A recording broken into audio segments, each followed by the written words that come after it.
Hello everyone, and welcome back. We are back with more Phoenix Wright Ace Attorney Trilogy. And the Twitch app just crashed on me on my computer, so I guess I'll restart my computer and see if that fixes it, although I had just started up before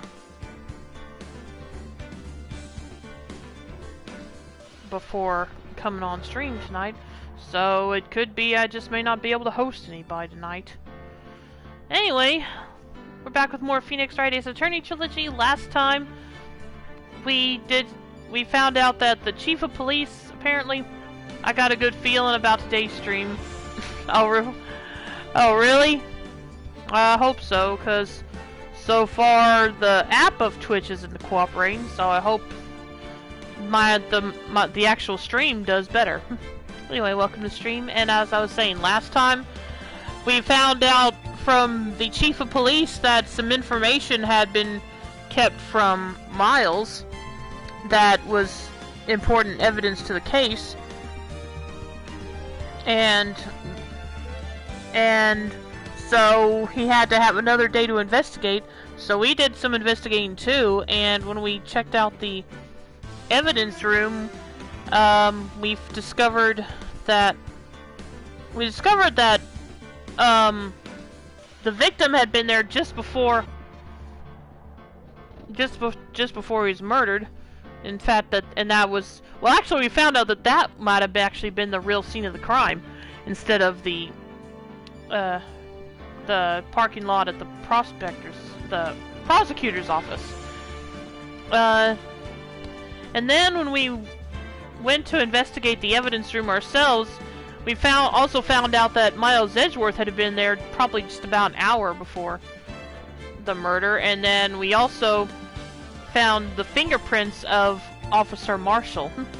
And we didn't, for some reason, the game did not have us question Marshall about finding his fingerprints in there, so I guess that's going to have to happen in the trial today.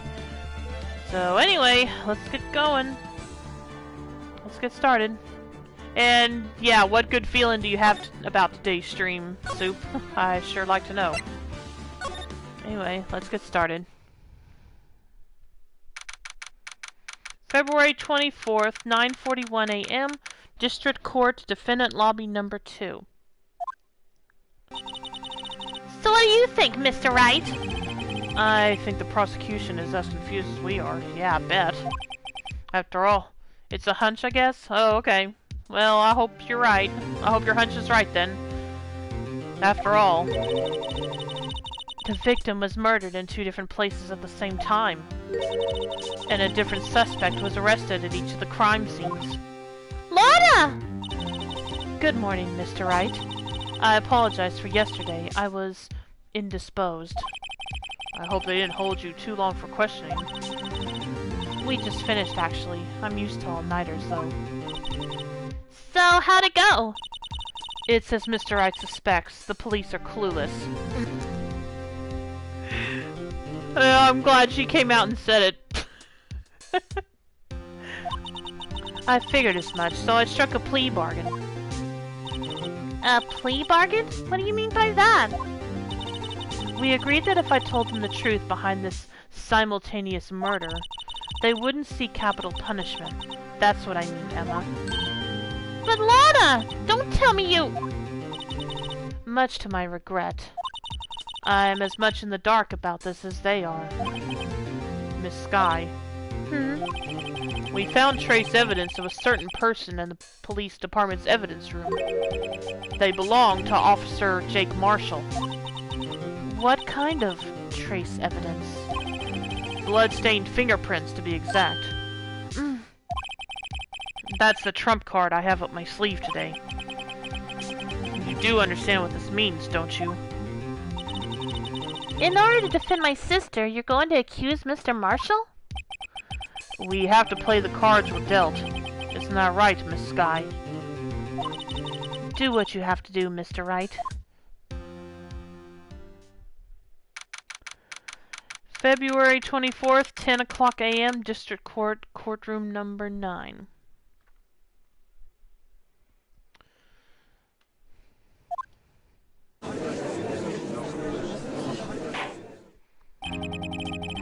court is now in session for the trial of Miss Lana Sky. The defense is ready, Your Honor. The prosecution is... not too ready, I guess. I'm afraid you'll have to clarify. It takes 30 minutes by car to reach the police department from the prosecutor's office. Yet the victim, Bruce Goodman, was slain at both places at the same time.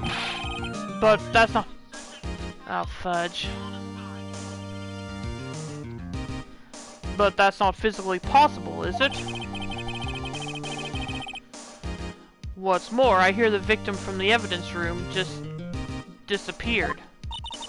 Yes, and the body eventually reappeared in the trunk of Mr. Edgeworth's car. Wow, this is one messed up trial. Okay, anyway, just give me a sec.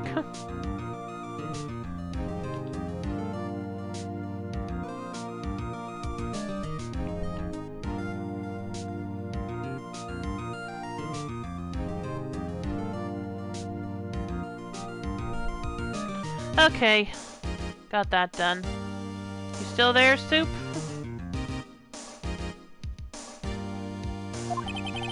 One of my duties as prosecutor is to present impartial evidence.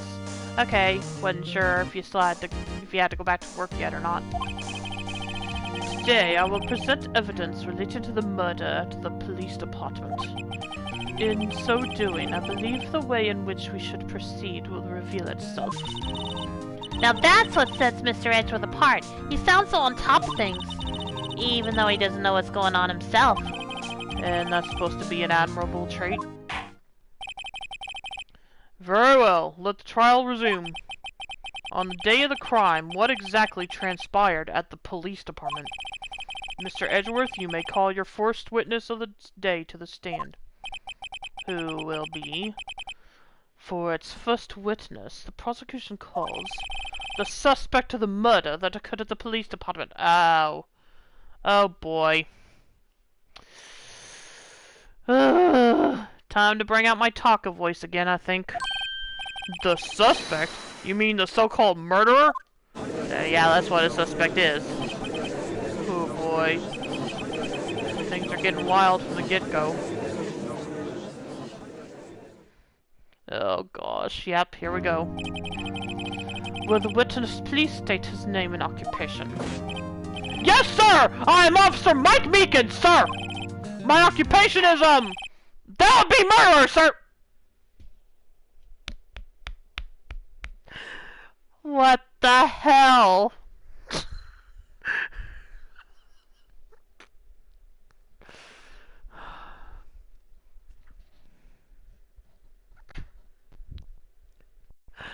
I don't know how much more of this I can take.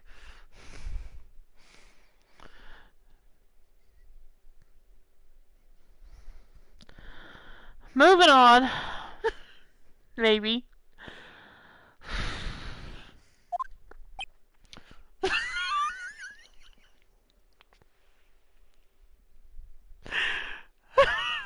Yep, this is a thing.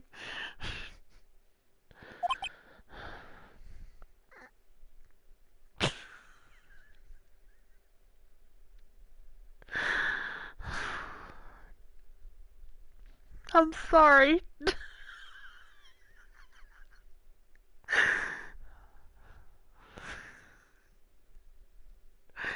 Oh gosh.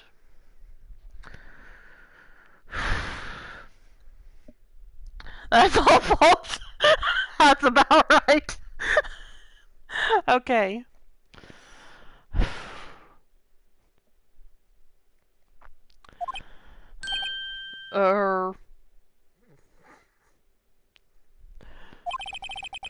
So you're telling us you're a professional killer? I guess. Sir! It was me, sir! I'm the one who did it! I'll never kill anyone again, sir! You've gotta believe me, sir! Why did they let him bring that thing in the courtroom?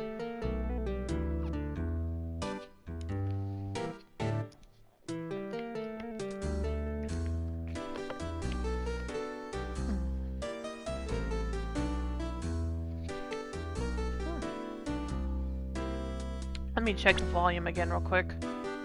Okay, yeah, still wear a hat yesterday, so just have to put up with it. Actually, what we'd like to hear from you is, Sir! I'm what you would call part of the younger generation, sir! Yeah, and? A person whose actions adults can't possibly comprehend! Please, Mr. Edgeworth, sir, help me, sir! I think so. Officer Meekins. Yeah, yes, sir! Give us your report of the crime. Consider that an order.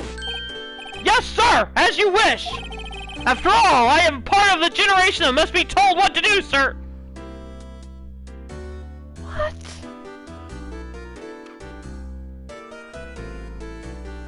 What? Moving on.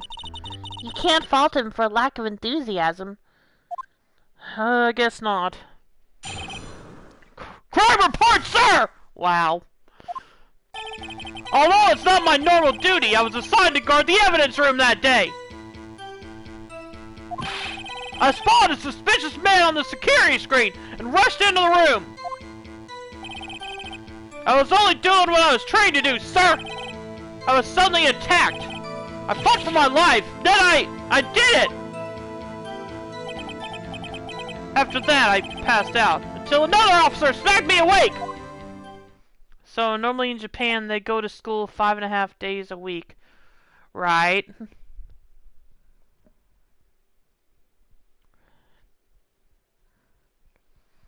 Although I didn't know it was only a half day.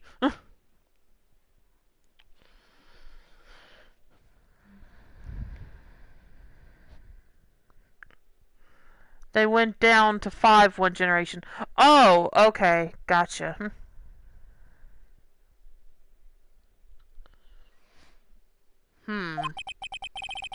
So the victim, Detective Goodman, attacked you? Do unto others before they do unto you! Again, that's not how that goes. That's not how that phrase goes. That's the Meekins family motto, sir! I see. Then you fainted and a colleague helped you regain consciousness. Yes, sir! He knocked me upside the head, sir! Very well. The defense may begin its cross-examination. That generation is considered less competent than other generations. Ah, gotcha. So this guy's kind of a parody or satire of that, huh?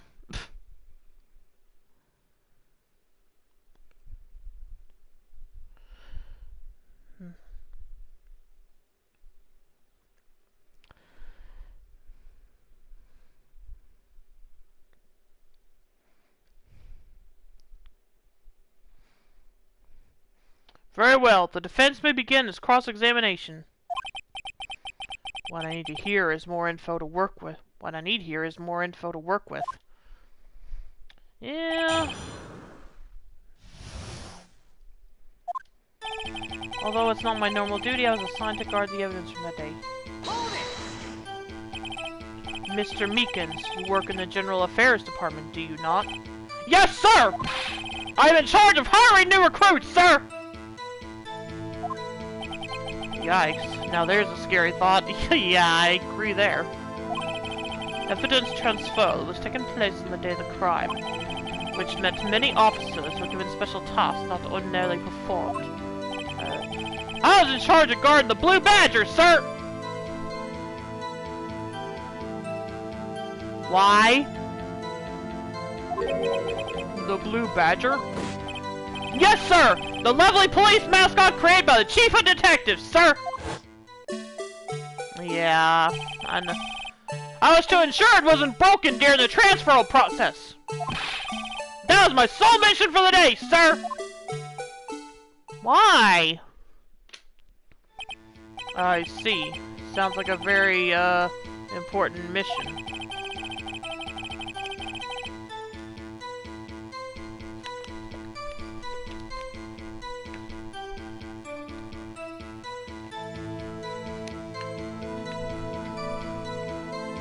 After the award ceremony finished that day, there were so many people running around that I relocated the Blue Badger to the evidence room.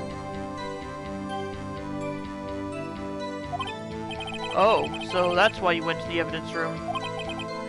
Tell us, what did you see when you got there? I spotted a suspicious man on the security screen and rushed into the room! In order to enter the evidence room, you need an ID card, am I correct? Precisely, sir! I have one right here around my neck! So then, your ID number should be listed on here, right? Is he gonna be the one that was all 7s?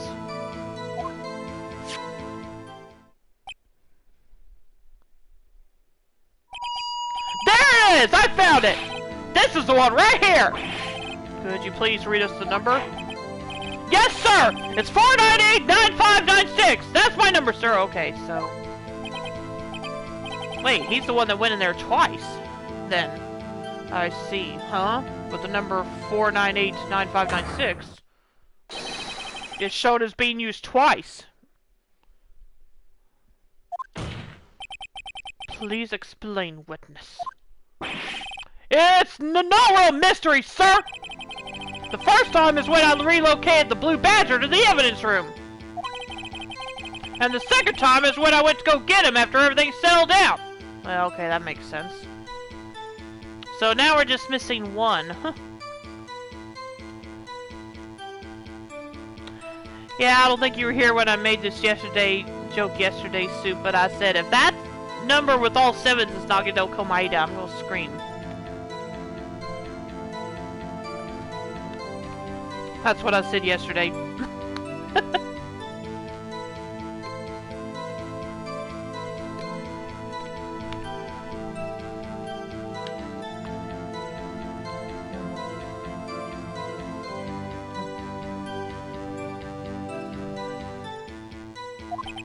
I see.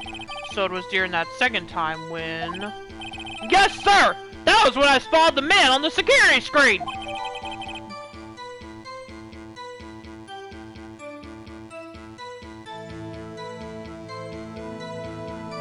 Yep. It must be super lucky. Yep, must be. IDs of all who data added to ID card record. Yeah, basically that Meekins was in there. Twice. I was only doing what I was trained to do, sir. I was suddenly attacked. So you were attacked. Can you please tell us exactly what happened to you? It was a knife, sir! A knife! Detective Goodman pulled a knife on you? What happened then? Well, with me charging in on him like that, he looked as surprised as I was. They probably have cash to spare. Wonder who that could be. You aren't exactly the kind of person someone would want to run into. That's when I reacted, sir! I swung my arms like an octopus, struggling to detain him. That's how I got this gash on my hand! Maybe if you just kept your cool, your hand wouldn't be... When I saw the blood trickling down my arm, I panicked. I grabbed the man by his collar.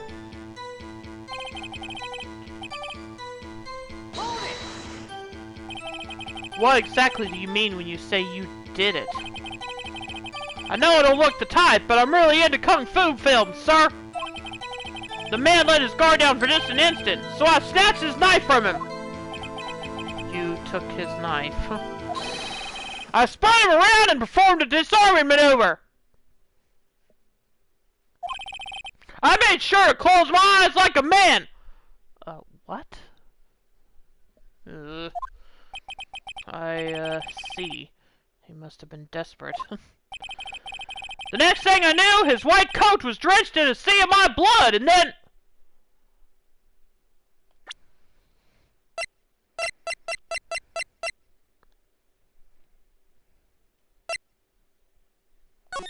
White...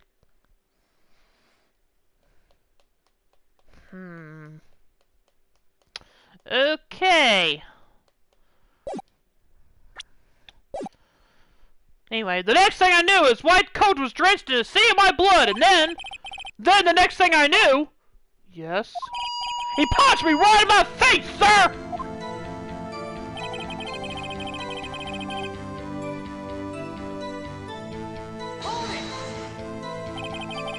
About what time did you regain consciousness? No offense, sir, but how am I supposed to know that? I was unconscious! Oh, right. According to the report from the officer that woke up the witness, it was about 5:30. He hit me right in the head, too! I woke up crying tears of pain! That's nice. Or, I mean, it's nice that you recovered, that is.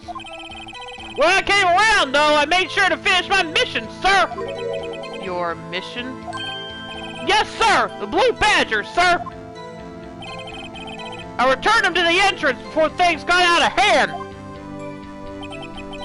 Well, we can all rest easy now. Oh boy. I believe we now have a fairly accurate picture of what happened. Yes, Your Honor. Only one thing remains unclear. Was the man this officer murdered really the victim? He's got a point. Yes, Officer Meekins? With regard to that, sir, take a look at this! It was sent to my jail cell! Also, why is the videotape blue? Oh well, maybe because it's from the police. I don't know. Okay, yep, that's why. Chief Gant delivered to me just this morning, sir! Oh, this ought to be good. The chief delivered it? What is that? A videotape? Dude, you do not know what a VHS tape is. Ugh. Yes, sir! That's absolutely right, sir! A videotape, sir! It contains footage from the security camera in the evidence room! Objection! What? But I specifically asked if there was such a tape. Oh, gosh. And was told it had been mistakenly erased. Gosh dang it, Gant. That's quite a mistake. I just do what I'm told, sir! It's the only thing I'm really good at! Looks like communication with the police department is as good as ever. Well then, let's have a look. Show us a video of you murdering the victim. Are you serious? Is that what you really think is on the... Is that really what you think is on the dang tape?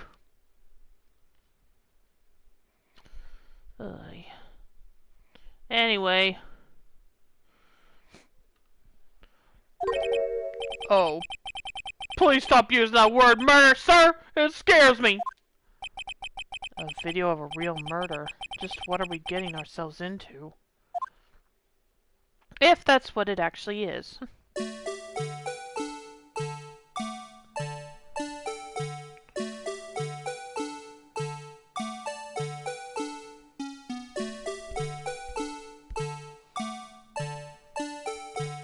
Oh.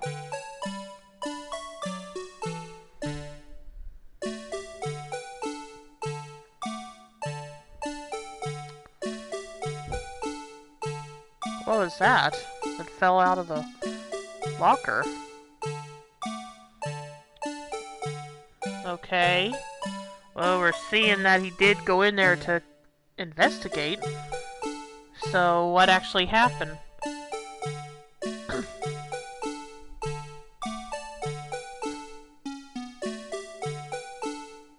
What in the world? Could this camera stay still, please?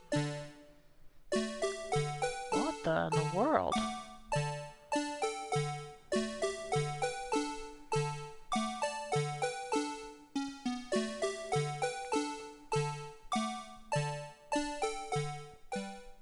What the?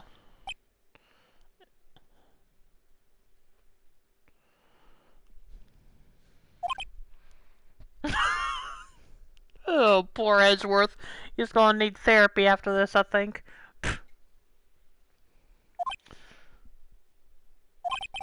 Well, I believe we're all thinking the same thing. Yeah, what the hell happened?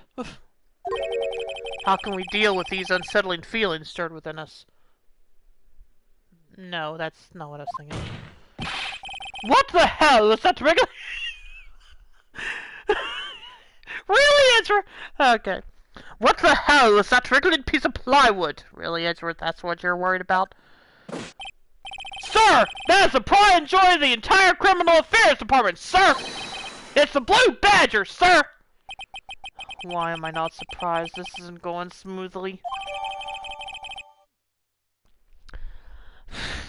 What in the world is going on? Okay, security video added to the court record. Video from the security camera placed in the evidence room.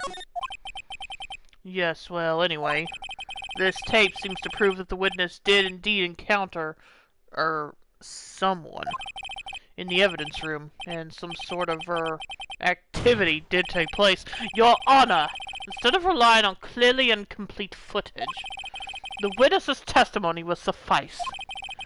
Is that alright with you, Officer Meekins? Yes, sir! As you wish, sir!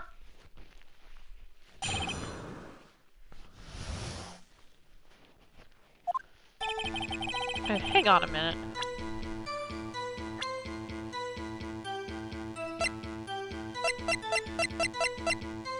Okay, he is younger than Miles. That's all I was wondering.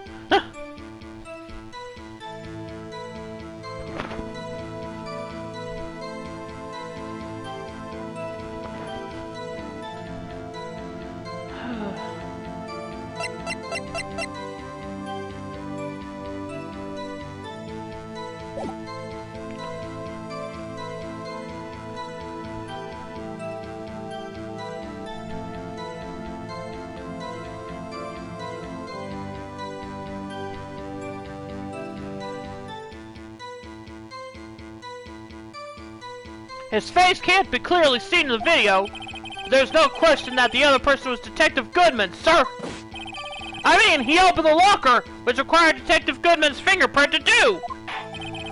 The locker he opened is unquestionably Detective Goodman's locker, sir. So it must be him. No one else could have unlocked it. What again? Why did they let him bring that thing in here? What's this about a fingerprint? Each detective has been given a locker equipped with a fingerprint-activated lock. These locks ensure that each locker can only be opened by the detective it belongs to.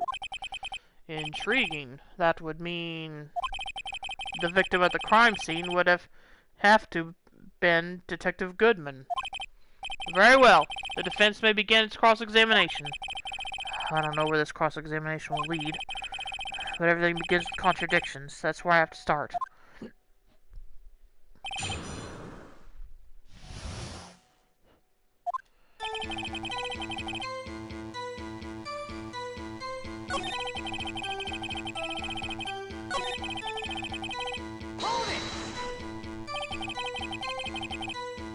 Tell me, were you able to get a good look at him? At the face of the man who attacked you with a knife? So, sir, if you must label people as having seen or not seen the man's face, I believe I would be classified as the latter? The latter? But you were standing right in front of him, were you not? More to the point, you are the person who fought him, aren't you? Oh, yes, sir, but I didn't get a clear look at his face, sir. I'm not the kind of guy who looks directly at people when talking with them, you see? Yeah, that's a good trait for a police officer. Still, I'm sure it was him! I bet my badge on it!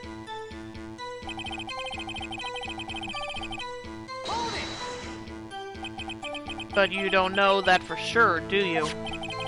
You never actually saw Detective Goodman's face. Well, I suppose you might say that. That is, if you must label people as having seen or not seen it.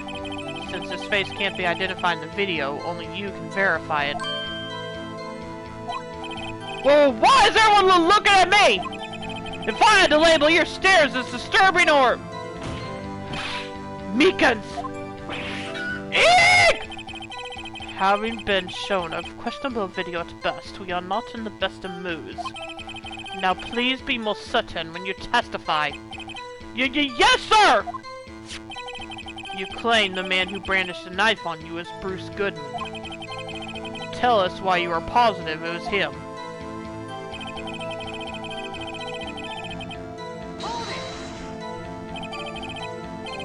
About these lockers, is there no other way to open them? No, sir! I myself tried all kinds of methods in the past! They only respond to registered fingerprints, sir! I wonder what kind of methods he's tried. If the man opened the locker's lock, which only responds to its registered fingerprints, then he must be the person the locker was assigned to. Exactly my point, sir! And this too!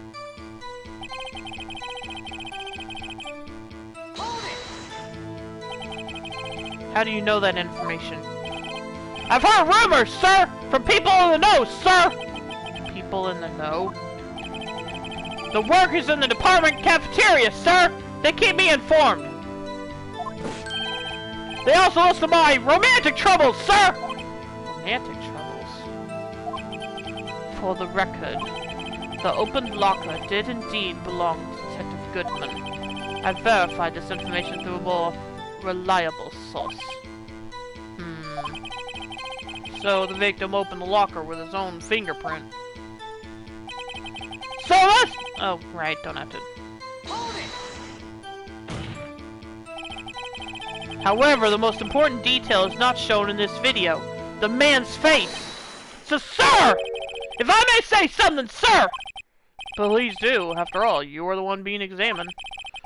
I don't understand why the man's face is so important in this case, sir! I mean, it was his hand that opened the fingerprint lock. It was his hand that tried to thrust his knife into my body, sir! My unsettled state can testify enough to this, sir! Yes, you have a point. The footage doesn't lie. That is, unless the defense can find a problem with it. Mr. Wright, let's check the court record again. Is there a problem with the security video? Good question. Is there? Let me check. Is there a problem?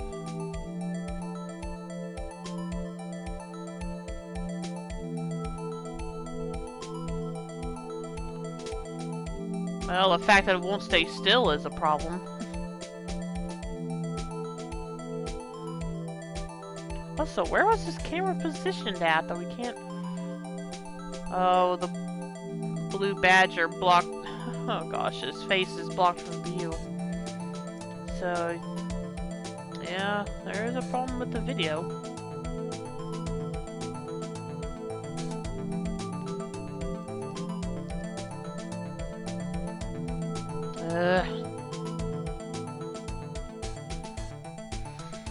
Yeah.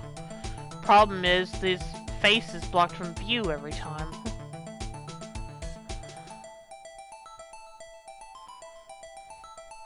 Also, where did he go here?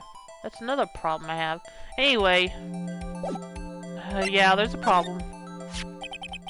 Regarding the video contained on this tape, there is one thing in particular that seems rather strange. Strange? This contradiction leads to the possibility that the man may not have been Detective Goodman. What? This video contains such a contradiction? Interesting. Your Honor, I have a proposal. Yes, Mr. Edgeworth? I propose we have the defense point out to us this alleged contradiction in the video. You would want me to point it out. Very well. Proposal accepted. Let us further inspect this piece of evidence. I will now play the security tape. Mr. Wright, please show us this contradiction you speak of. I have to point out a problem in the video. This is the first time I've ever had to do that. You can do it, Mr. Wright. It's set up so you can fast forward, rewind, or pause the video. Just take a good look and be sure to point out the right thing. Please don't play it too many times! I can't stand watching this video! How did this guy ever become a police officer? Now then, Mr. Wright, please enlighten us. Where is the contradiction that indicates the man may not be Detective Goodman?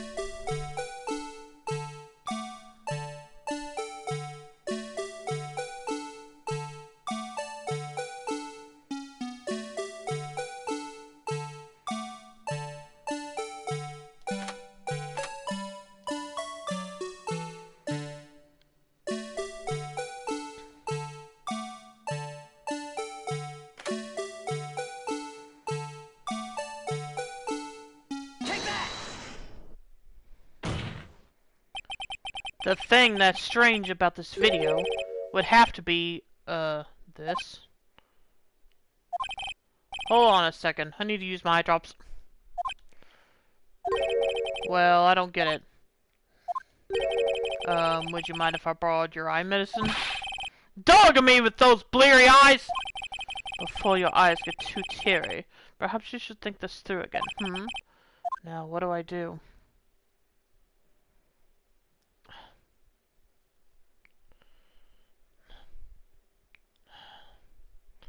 What am I supposed to... Fine. Very well. Let's try this again. Just remember one thing, Mr. Wright. Every time you point your finger, someone gets hurt. Says the one pointing his finger at us.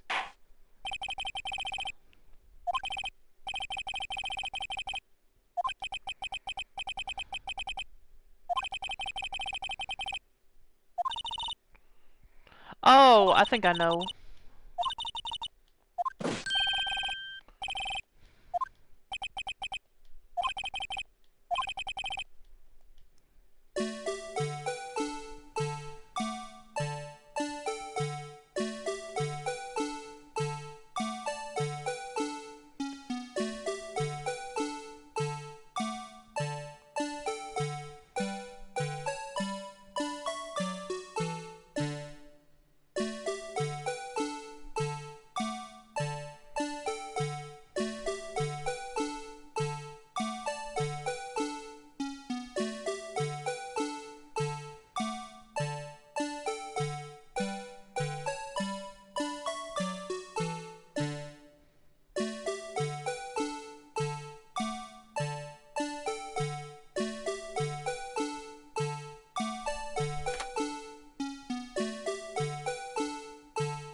I don't get it.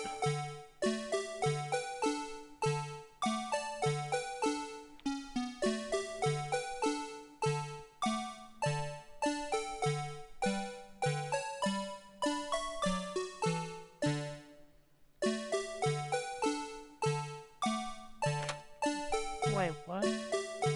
Wait a minute.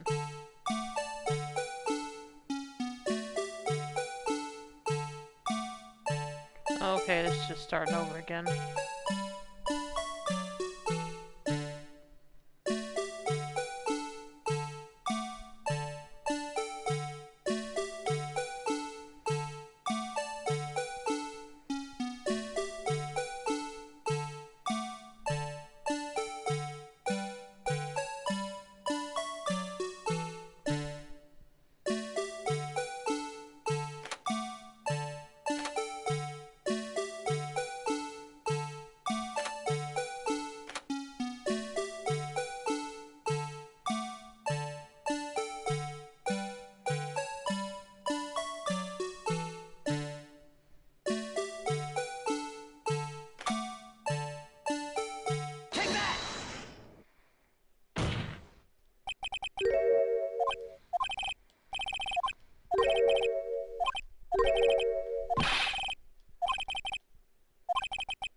I don't know what the heck to do here, so...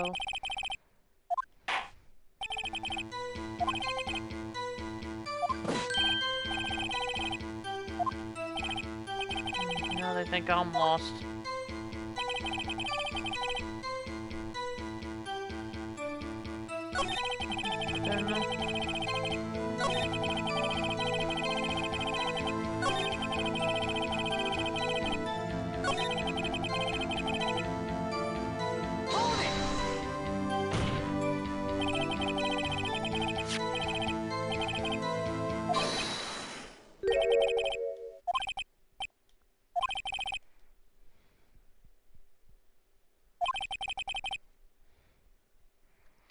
Yeah, I do.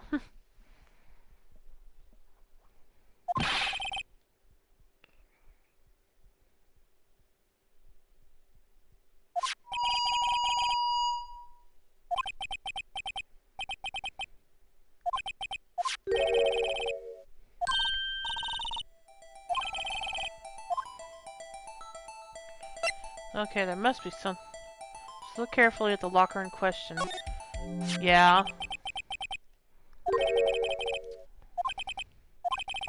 Okay, I'll take a look at it when the...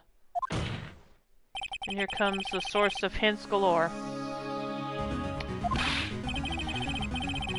Yeah, hey Ashi, how you doing? But yeah,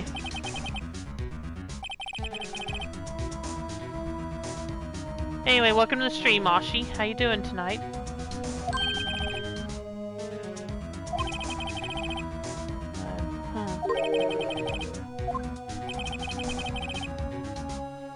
Still in one piece. That's good. Very well, proposal accepted, but... When I was born, the doctor said it's a hint. Okay. I will now play the security tape. Mr. Wright, please show us this contradiction you speak of. Point out a problem.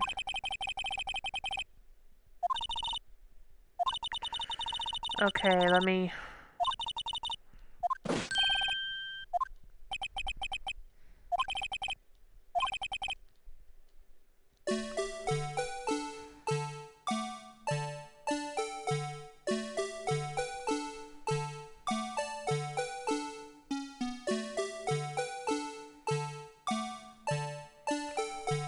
Oh, I think I see the problem. Take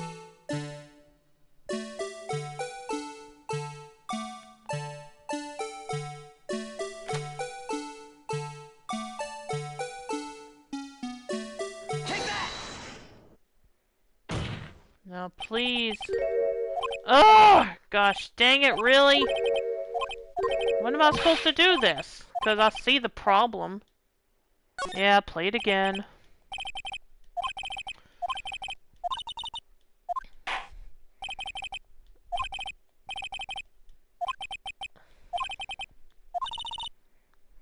Okay, hang on a minute. Let me check something before I continue. Let's see.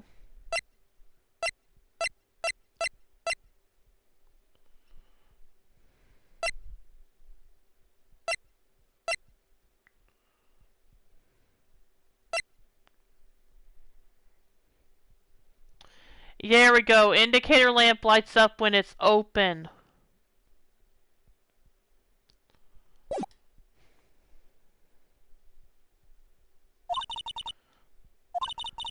So I probably need to point at the light itself.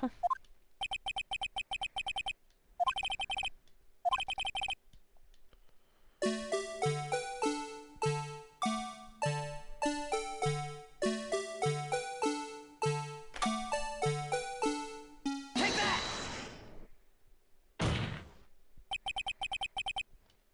Thing that's strange about this video has got to be this. Okay, now we're getting somewhere. Officer Meekins! Sir! Do you mean me, sir? As I understand it, the locker apparatus works like this. Why are we still playing this damn music? When you grab the handle, a sensor reads your fingerprint. If it's a match, the light turns on and the lock is released. According to my very limited experience, that's the way I understand it, sir! I ship Luna and the Blue Badger. Okay. Thanks, I think. If so, then something is seriously wrong with this picture.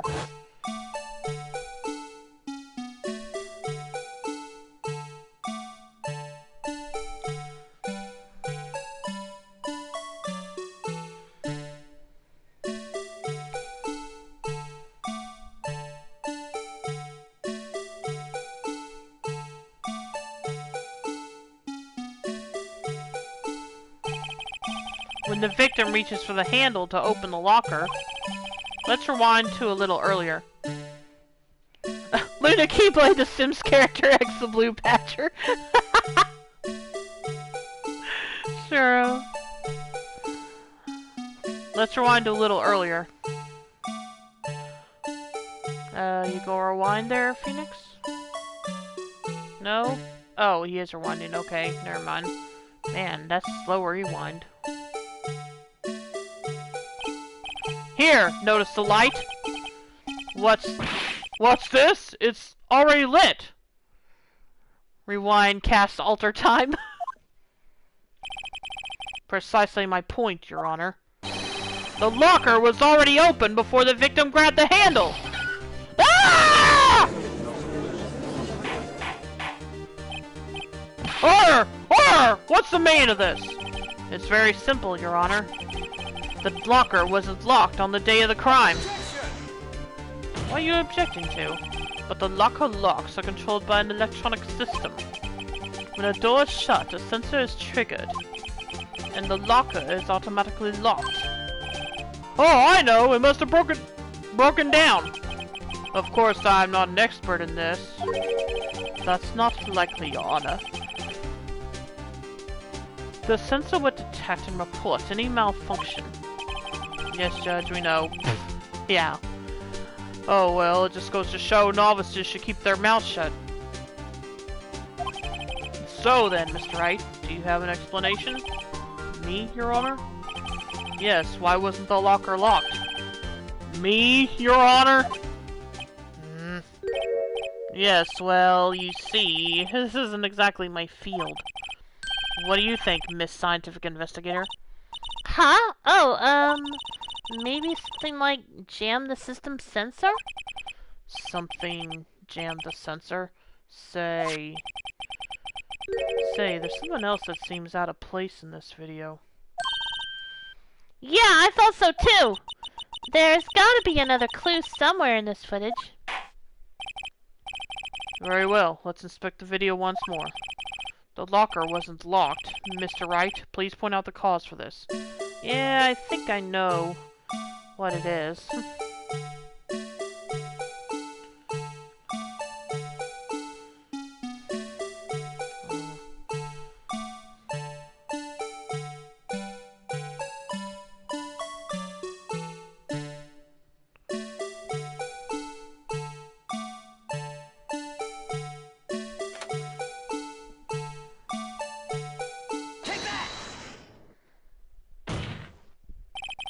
Please watch closely. This is a continuation of the part I showed you earlier.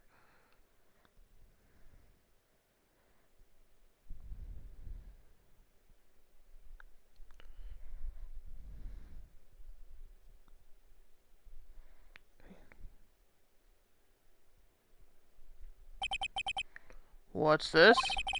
Something white fell out of the locker. But sir, it's been my experience that things fall out when doors are opened.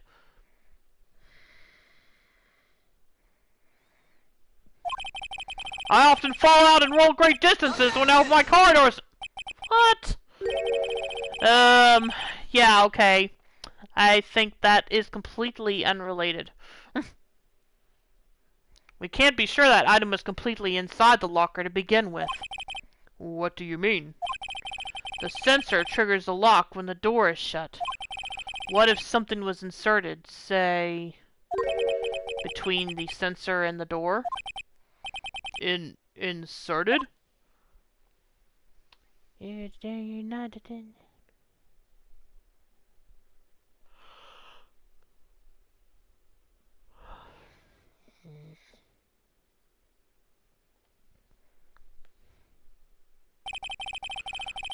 This white thing wasn't inside the locker.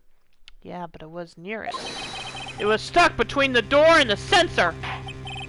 Oh, I understand now, sir! It's just like my tie!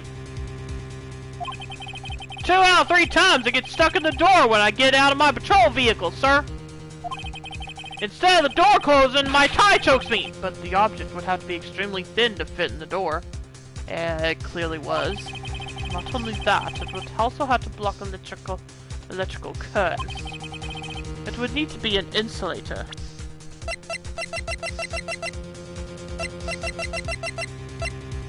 And it's a rubber glove, so there you go.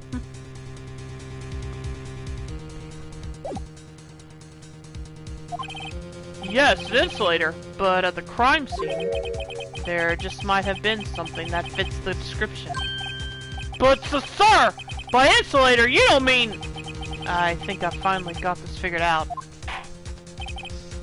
Very well. Will the defense please present the relevant evidence? What was this insulator that was stuck in the locker door? Take that! I found this near the locker, a thin rubber glove. But we can't be sure that was in the victim's locker.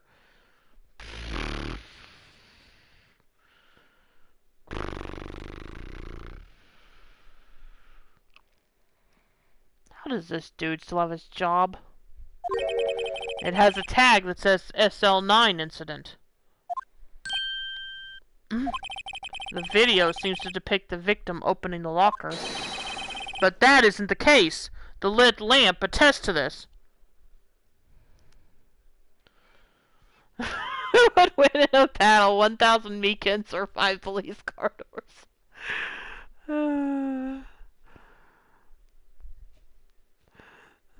Probably the car doors, somehow. Anyway, but that isn't the case. The lit lamp attests to this. On the day of the crime, even I could have opened that locker. Is this not so, Officer Meekins? Sir! It would appear so, sir! What is... Order! Order! Order! So are we to believe, then, that the victim, whom this witness stabbed in the evidence room, was not Detective Goodman? He didn't stab it. Objection! Do not be misled, Your Honor. What do you mean, Mr. Edgeworth? The defense has merely demonstrated that possibility, and nothing more. The victim in the video was indeed Bruce Goodman. The prosecution will offer one more testimony to prove this. What? Officer Meekins, please testify about this. Sir! Me, sir? I'm not sure what you're referring to, sir. Oh, you mean that, sir? Of course, sir! Is this a joke? Very well, begin your testimony. Mystery Man 2. There's one other thing that proves the man was Detective Goodman, sir! To enter the evidence room, one must use their ID card. When an ID card is used, there's a record of it. At the time of the crime, the detective had used his card. Right, we have proof of that. An ID card record, I see. I have the ID card record right here, Your Honor. Yep, he was in there at 5:14. The ID used at 5:14 is that of the victim. Yeah, and Meekins also used it.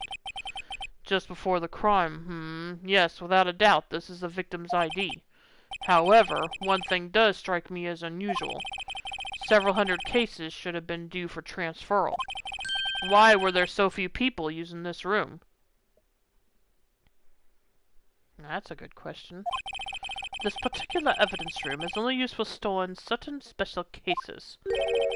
Special cases? Extremely violent cases involving police staff. Just hearing that makes my hair stand on end. Me too, although it doesn't make much of a difference. There were only a few cases up for transfer there, and most were cleared up by noon. Right, I see. Now, let us move on to the cross-examination. Still need to know who was in there with the all sevens ID. What time was that at? Hang on a minute. 4:20 p.m., so 20 minutes before Miles came.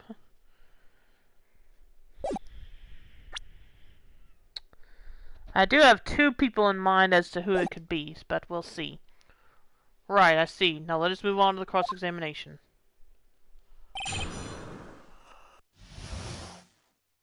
Not much to cross-examine here, I don't think. There's one other thing that proves the man was Detective Goodman, sir! To enter the evidence room, one must use their ID card! Is that card hanging from your neck one of these ID cards? Yes, sir! This card right next to my cuffs, sir!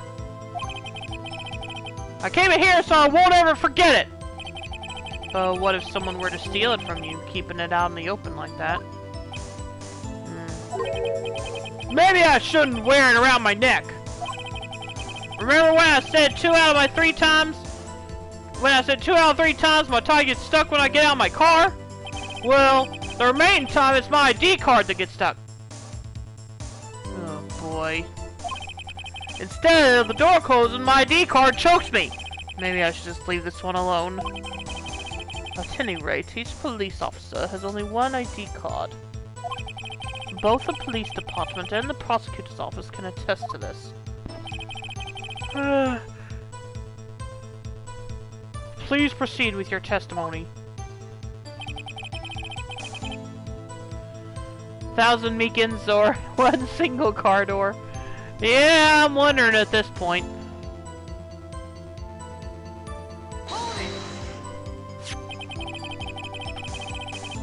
Let it be noted that this is the record the witness referred to. Let me see. Yes, that would be it. Detective Goodman. What's the matter? According to this... Mr. Edgeworth! Your name is on here! So it is, Your Honor. Not that prosecutor again. Hey, maybe he's behind all this. Being a prosecutor, he could hide the evidence. Mommy, is that man in blue a murder? Shh, don't stare at him. You've got the wrong color, kid. It would seem the inquiry committee will want to speak with you again today. Oh. I have nothing to be ashamed of regarding my actions or the consequences. For now, let us continue with the cross-examination.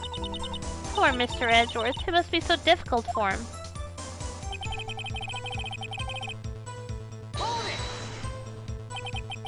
Earlier, I believe you testified that when you asked the man to show his ID card, he pulled a knife on you. Yes, sir! He didn't show me any ID card, sir! Don't you think that's odd? I mean, if he had his ID card, all he had to do was show it to you. There wouldn't be any reason to draw a knife. But maybe he just panicked?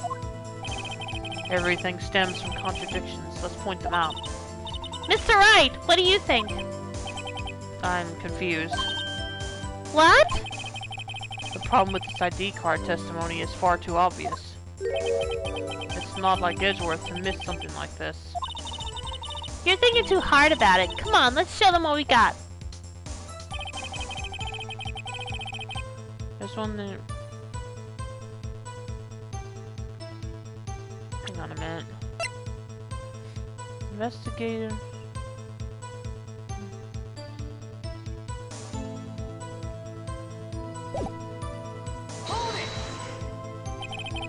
So, unlike your earlier testimony, you believe this to be rock solid, do you? Yes, sir! Solid as stone, sir! If my hand wasn't wrapped in bandages, I'd even give the V for victory sign, sir!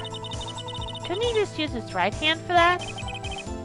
Let's hear him out fully. As we've seen, one never knows what he might say until the very last second.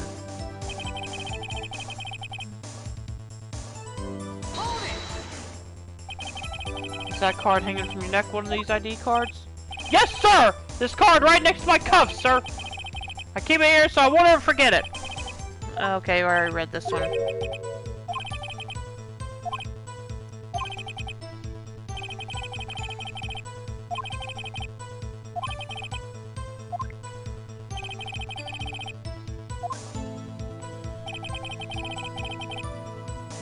Hang on, man, let me look.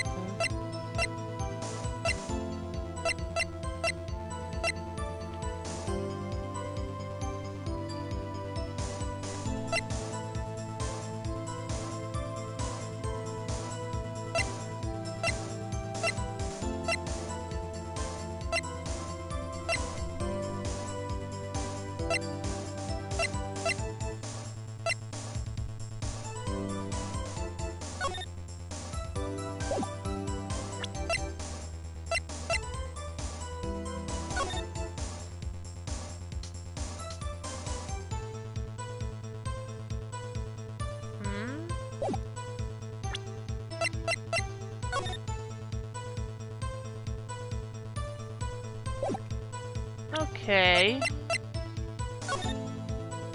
What's the item report? Wrote a 9 there. 5, 9.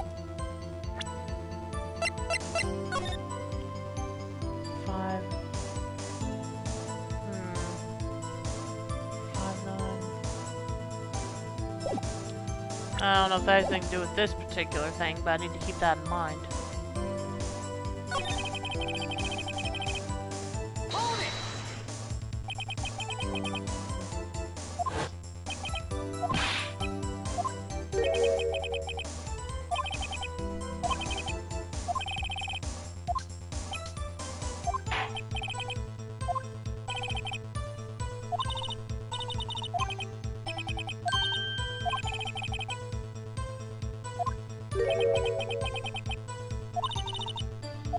Okay, hang on a minute. Let me...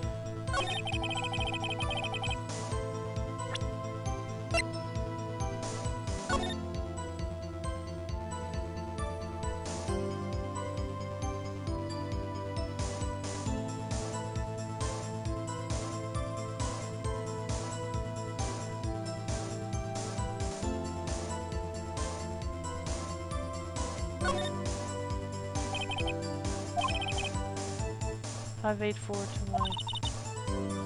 I wonder why they only... Letter?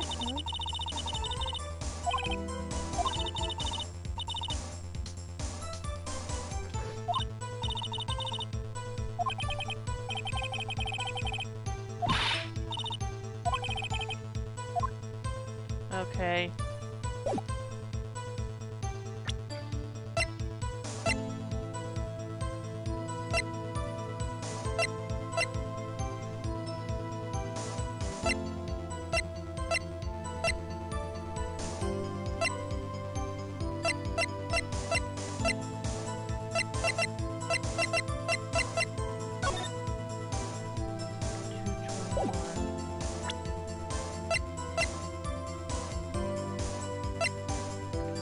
Lieutenant Junko Inoshima, ID number Despair.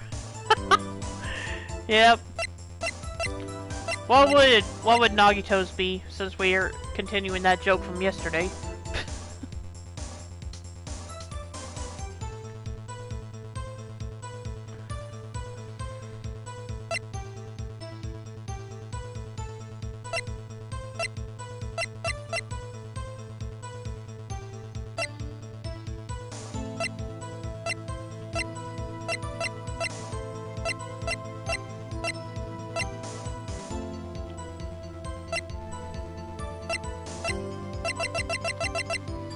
All I can think of is the ID card. Do I know the evidence room one? Detective Dick Gumshoe, ID number pay cuts. Oh, okay, you're not gonna tell me Nagito's. Fine.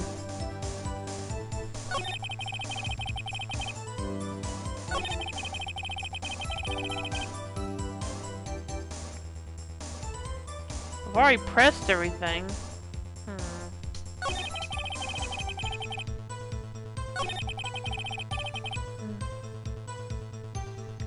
probably overthinking this. The time of the crime. Oh! At the time of the crime!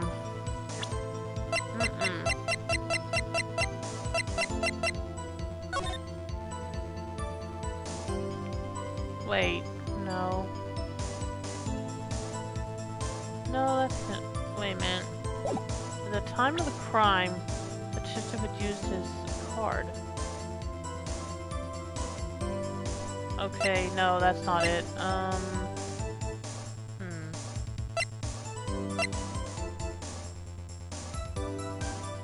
Where is it? Because the... You know what? Here we go. Okay, nope, that wasn't it. Freehand. The answer is not your attorney's badge. Yeah, I know that.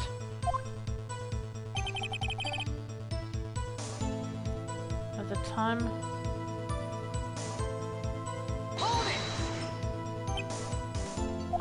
Oh yeah, I already pulled a knife on me.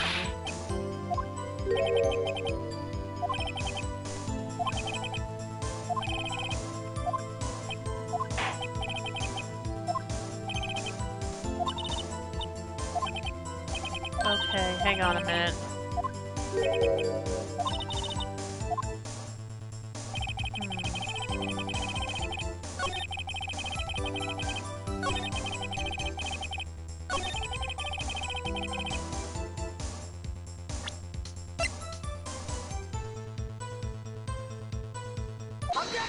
Okay, it was the ID card itself. Wait one moment, Officer Meekins. I am not good at waiting, sir! I have the victim's ID card right here. I found it at the crime scene. If that makes sense. Yeah, not that crime scene, Judge. The other one. When I say crime scene, I'm not referring to the evidence room at the police department. I mean the other crime scene. The underground parking lot at the prosecutor's office! Your Honor, I have one more piece of evidence to present. It's a very important clue regarding the victim's ID card. Lost item report? It's only half completed. But it shows that Detective Goodman had lost something on the day of the crime. Something important enough to fill out this report. Oh. Let me look at that again.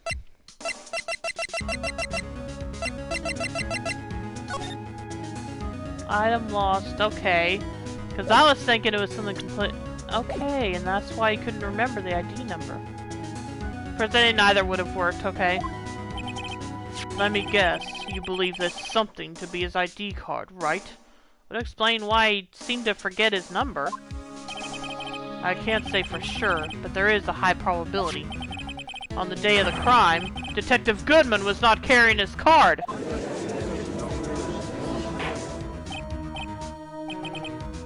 Horror! Horror!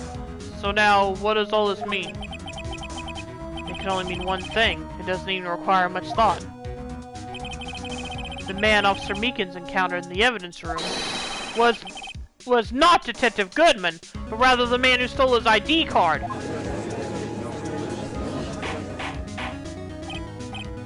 Order! Order! Order! Does the prosecution have a response? I was thinking to present the lost item report.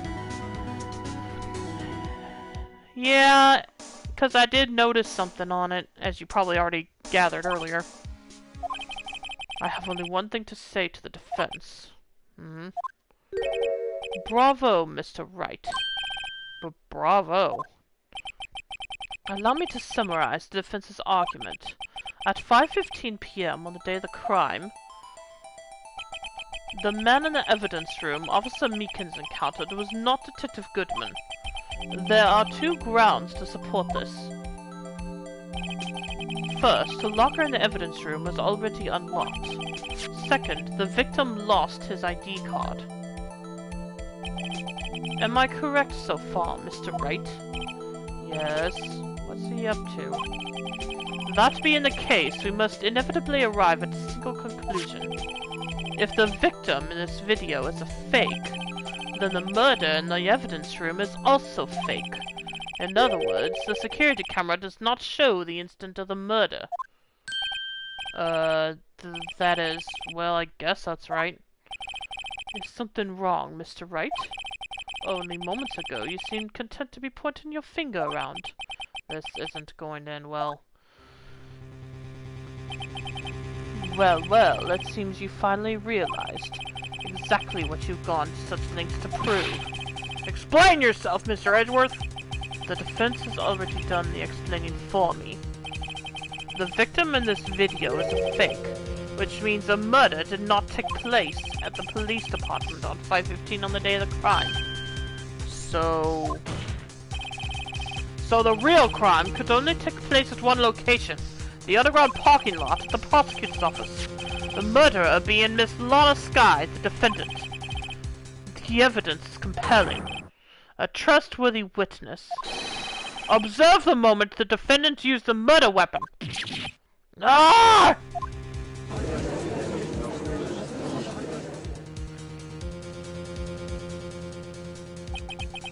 I knew that testimony was way too shabby. It was all a trap from the beginning. The activity in the evidence room still leaves many questions unanswered. Who exactly was the victim Officer Meekins encountered? And where did this person disappear to? However, this trial's purpose is to examine only the murder of Detective Goodman. Just so, Your Honor. Mr. Wright, you have to do something or else Lana... What do I do? How am I supposed to get myself out of this mess?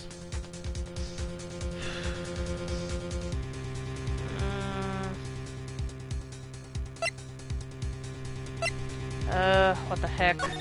Objection! One moment, Your Honor! What now, Mr. Wright? Don't tell me you're objecting to what you just proven. Of course not. But I almost walked right into the prosecution's trap. What are you talking about? This cross-examination has proven one thing and one thing only. The security video did not show the actual murder.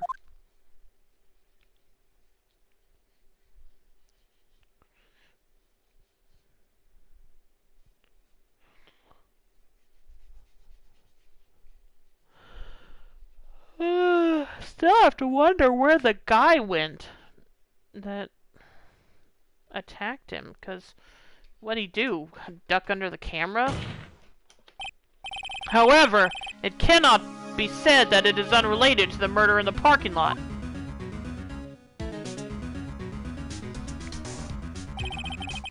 Specifically, large amounts of blood traces are found in the evidence room. The defense demands further examination into the truth of the matter.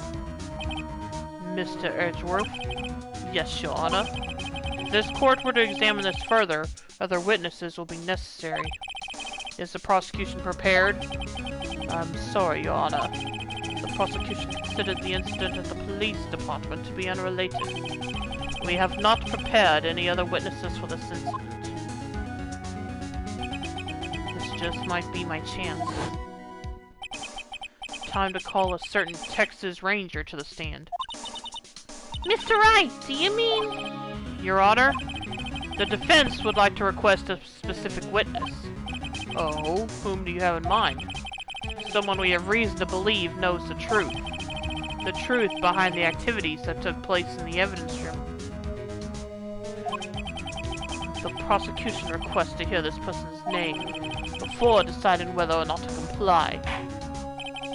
Very well then, Mr. Wright. This person whom you would have testify, what is his or her name? Take that! Officer Jake Marshall.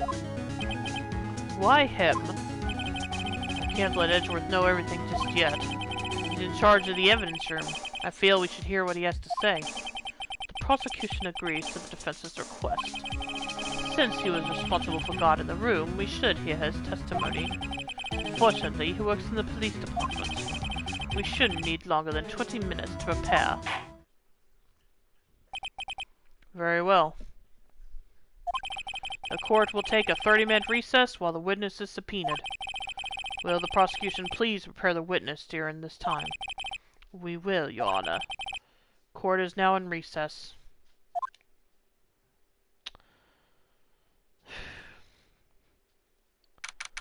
February 24th, 11:32 a.m.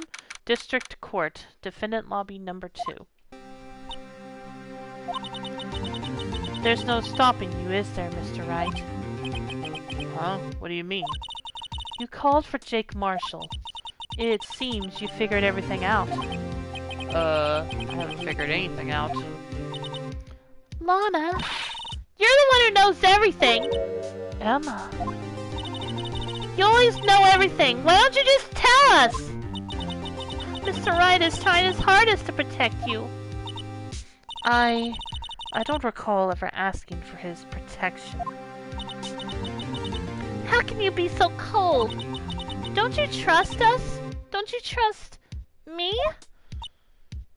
Hope I'm not interrupting anything, pals! You kinda are, but oh well. Oh, guess I am. I'll come back later. Wait! Detective Gumshoe! What is it? You've got a lot of nerve, pal, making a detective run all around while on duty. And to top it off, you call me here. I've seen half your people at funerals. Sorry, detective. You better be, pal. Hey. Hey, hey, hey, hey! I didn't see you there, Chief Prosecutor Sky. That's okay. So, have you brought what I asked? Oh. Oh, ho, ho, ho, ho, ho, ho. Okay. You mean this, right? My apologies, detective. Due to my present circumstances, I was forced to use Mr. Wright's name when making my request. My name? Never in a million years would I have thought it was you who asked me. Could I bother you to bring me the SL9 incident files? I'll need them by noon. Talk about crazy. The SL9 incident? But Lana, that's... I thought Mr. Wright might need them, so I had them brought here. Here, you may do well to read them. All of them? I can't believe you, the chief prosecutor, were a witness in that case. Miss Sky was a witness? SL9 incident files. Files for the Joe Dark killing solved 2 years ago. Joe Dark. Take it from me, you don't want anything to do with serial murders. Oh, what? Now that I brought you your stuff, you're just gonna ignore me? Emma? But... Emma? But why? Why is your name in here? What? My name's in there? I don't know, unless... No, it couldn't be. Lana! The SL9 incident! Is that... That's the classification number the police filed under. 2 years ago, the rest of the world knew it as the Joe Dark killings. The Joe Dark... No! No, Lana!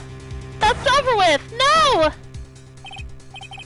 Emma, wait! She ran away. You know what? I just remembered. I gotta be somewhere. Sorry, pal, but I'm out of here. Jake Marshall, Angel Starr, Demon Gant, Miles Edgeworth.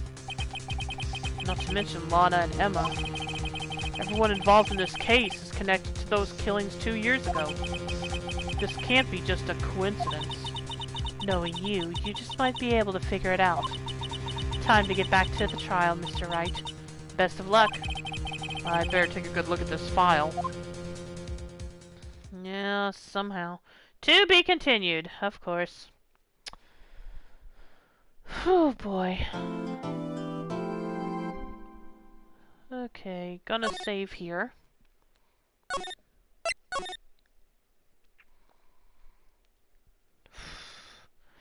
Yashi, you were not kidding about this being a long trial.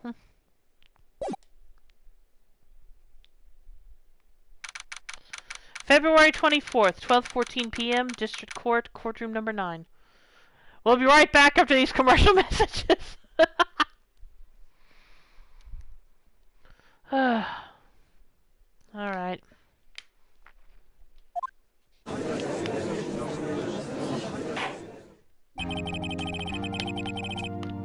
The court will now reconvene for the trial of Miss Lana Skye. Emma didn't come back. Allow me to call the next witness to the stand. The officer in charge of guarding the evidence room on the day of the crime.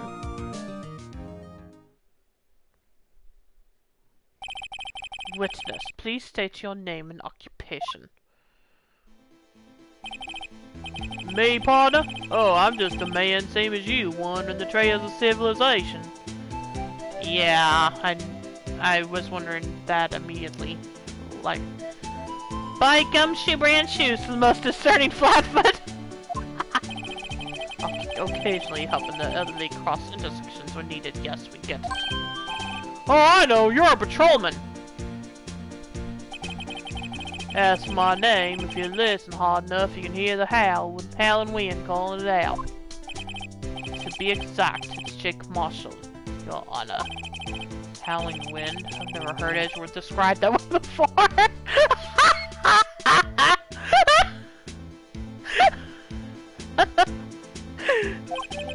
Now, Mr. Marshall, let me ask you something. A man who represents himself has a foot for a client at Wright and Company law offices. Put that... Oh, a fool. Wait a minute. A man who represents himself as a fool for a client at Wright and Company law offices. Put that fool to work for you.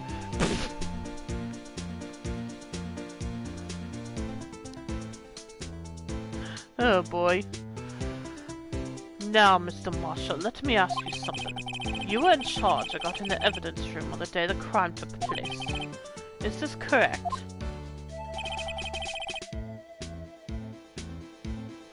According to the papers, partner. What do you mean? A desperado soul is as boundless as the desert sands. No paper can sum it up. Oh boy. Maybe it's best we get on with this quickly. Yeah, that is true also. Although he probably would argue it's not. Please share with us your testimony of the day of the crime. In plain old English. Yeah, sure. Oh boy. Day of the crime. My job was to keep an aware eye on that bone orchard. They said I was supposed to make rounds 3 times a day, but that ain't my style. Besides, the room's protected by 2 security systems anyway. The crime occurred around 4:20 p.m. high noon. Oh boy. What is the bailiff even doing? I have no idea. And 2 security systems. If I remember right, I was at Street Side Saloon at the time it went down. I'm just an innocent traveling man, so you're out of ammo. So if you're out of ammo, it's time I hit the trail. Oh gosh. I can't say I particularly care for your attitude. I can't say I care for your beard, but you don't see me complaining.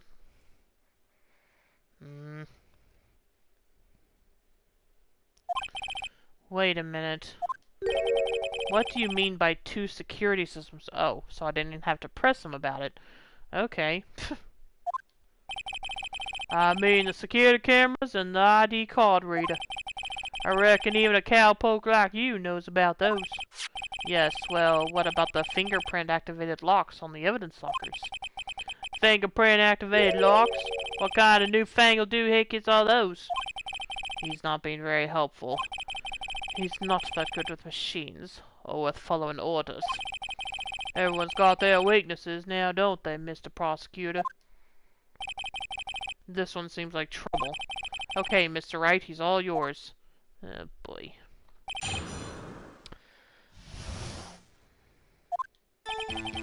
My job was to keep aware on that bone orchard. What the hell's a bone? How exactly did you keep an eye on the evidence room? I just made sure nothing moved in the security camera monitor. That room stood still. Even time dies in there. I was just a caretaker who interred the recordings. You interred them? He's also not good at guarding the payload. Videos of nothing aren't that useful. When the time would come, I'd erase the tape. If nothing unusual is recorded, tips are to be erased every 6 hours. Each time I'd erase the tape, it felt like I was erasing a part of my life. This guy has a flair for dramatic, but it isn't going to do him any good.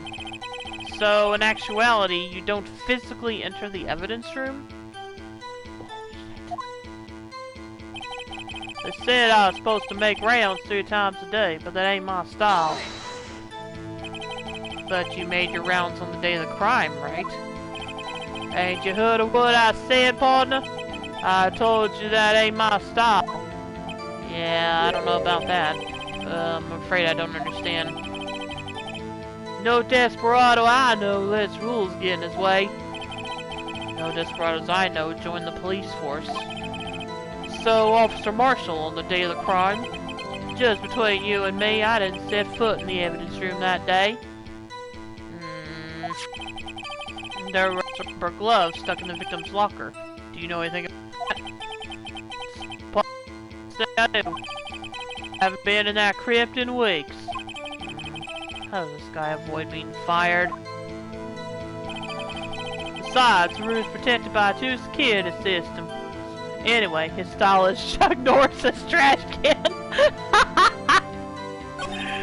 If I remember right, I was at a street side saloon at the time it went down. What were you doing in a place like that? I was eating spaghetti. Not even angel steak lunches can beat that Paula's Vongole sepia pasta, whatever that is. Do you mean to tell us you abandoned your police duties to eat some noodles? Not all desperados eat tacos, partner. That's not the point. That's not what I meant. I hope this has at least taught you a lesson. That's strange. This is usually where Edgeworth says, "Did you not want to raise this year?"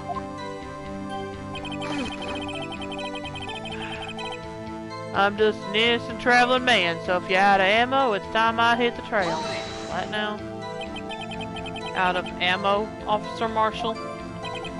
That's right, partner. Or as you'd call it, evidence. If you plan to pin me to this crime, you better draw. Otherwise, you're just wasting my time. My steel horse is waiting to carry me back west into the sunset. Things clear, despite being responsible for guarding the evidence room. The witness doesn't appear to have seen anything. Texans don't take orders from anyone. Everyone knows that. What kind of BS is this dude talking? Apparently your superiors don't. Okay, I have a trump card on my sleeve, so I'd best keep my cool. Before I use it, though, I'd better up the ante.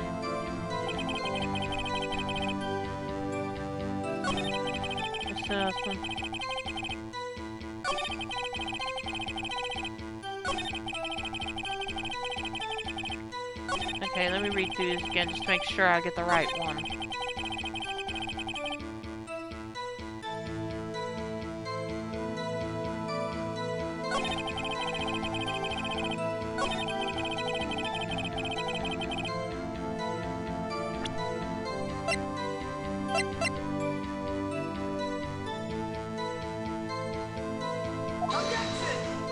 Oh, nope, that's not that one, okay. At least not yet.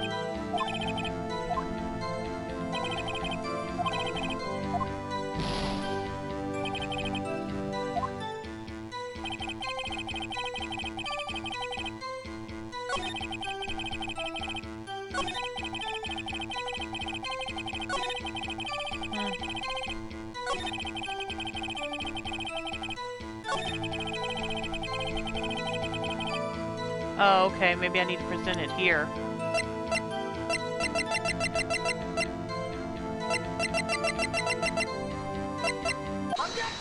There we go. Officer Marshall, doesn't it strike you as odd? That is, you being called in to testify like this? After all, you weren't in the security room at the time of the crime. And yet you dragged me down here. Explain yourself, partner. It's quite simple. You left a very large trail behind at the scene. Or, to be exact, a handprint. Listen real good, partner. Like I said, I'm the caretaker of that crypt. I pay my respects. That is, make my rounds about once a month. It's only natural my fingerprints will be in there. I only wish it were, officer. But you see, your fingerprints were covered in blood! Witness, what's the meaning of this? Blood-stained fingerprints at the crime scene? Blood was wiped away, however. A luminol test clearly revealed this. Well, Officer Marshall? It seems to me there ain't a person in this room with a head on his shoulders. I take it you have an explanation then, Officer Marshall? About the blood-stained fingerprints? Very well, you may begin your testimony about your fingerprints, found at the scene of the crime. This ought to be good. Like I said, it's only natural for my fingerprints to be in that evidence room. One of them just happened to be at the same place as the blood-stained handprint. The murderer touched the locker where my fingerprint was by chance. The blood stain and the fingerprint were completely unrelated. Or didn't you know the murderer was wearing gloves? See, I had nothing to do with it. How do you know? The witness's explanation appears valid. Although there's room for doubt. Life wouldn't be fun without any doubt, partner. The defense may now cross-examine the witness. This guy's hiding something. I can feel it. Now's my chance to prove it. Bloodstained fingerprints. Like I said, it's only natural for my fingerprints to be in that evidence room, and I don't know why I'm reading this again. That's because you, how did you put it, pay your respects once a month? Yeah, that's right. And one more thing. That locker happens to be mine. What? What do you mean? I mean what I said. That's the locker I used when I was a detective. The locker I still use. All that's in there now, though, is a heap of broken dreams. I see. It'd be strange if my prints weren't all over that locker. Apparently, his fingerprint data was never removed from that locker's programming. He must have been using the fingerprint lock all this time without ever knowing it. Marshall's fingerprints found on a bloody handprint on Marshall's own locker. The print had been wiped. Marshall's fingerprints updated in the court records.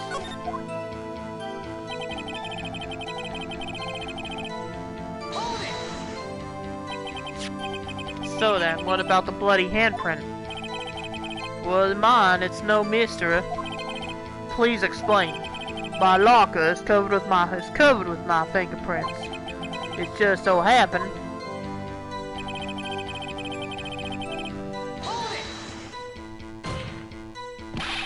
The chances of that happening are 1,000,000 to 1. On the contrary, one could argue just the opposite.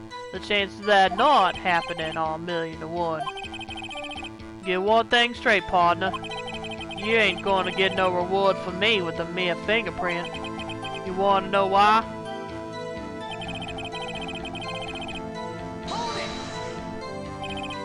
Unrelated. They're as different as night and day. Kinda like cereal and cereal. One's got to do with breakfast while the other's a type of murder. He's right. Although seemingly alike, they're totally different. I don't see what homonyms have to do with this. Oh, didn't you know the murderer was wearing gloves? Yeah, how do you know that? Thank you. How do you know that? I may be a loner, but I still do my job. I keep up on the reports. There was a bloodstain at the scene, thought to be left by the murderer. That's right.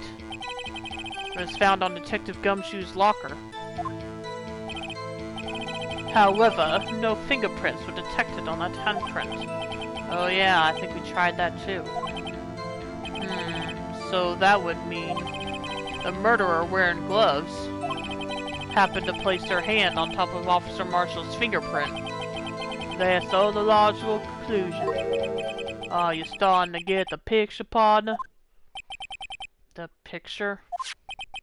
This seal of blood in the desert is just food for the buzzards. There's only one reality, and that's this. The security tape. So long as my trail isn't in there, you can't say otherwise. This isn't getting us anywhere, Mr. Wright. Please consider carefully where you're going with this cross-examination. Yes, Your Honor. Now then, continue your testimony, Officer Marshall.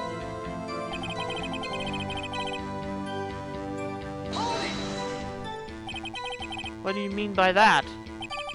You want to tie me to this crime, isn't that right, partner? If so, that video is the only direct evidence you have. But that video is next to useless. It's full of blind spots. Blind spots? Places you can't see. The camera is panning back and forth. The floor isn't shown. And if someone was familiar with the camera's position, they could leave the room without being caught on tape. We don't have time for your speculations, Mr. Wright. Well, Mr. Wright, if you can show us evidence in this video that indicates Officer Marshall was president, please do so now. Well, there's got to be something. Very well. Allow me to point out your mistake, Officer Marshall.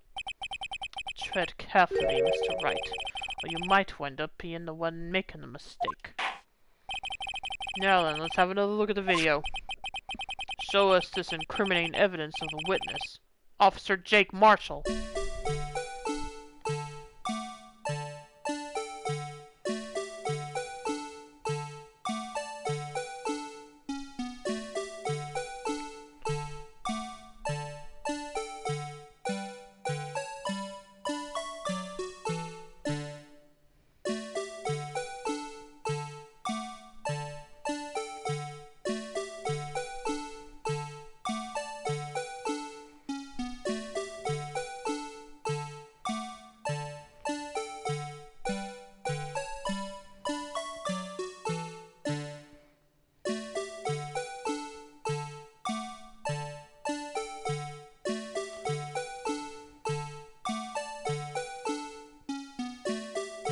I thought there was a moment where I saw his face first, at least part of his face.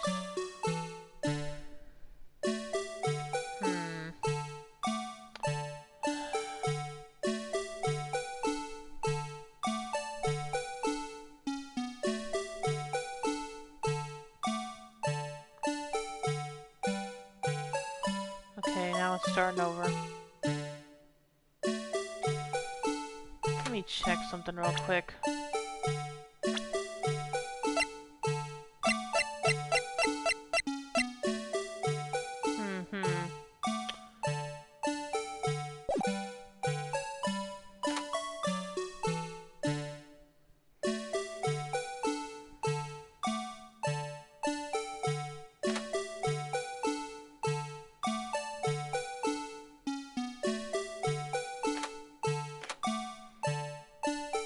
Wait a minute.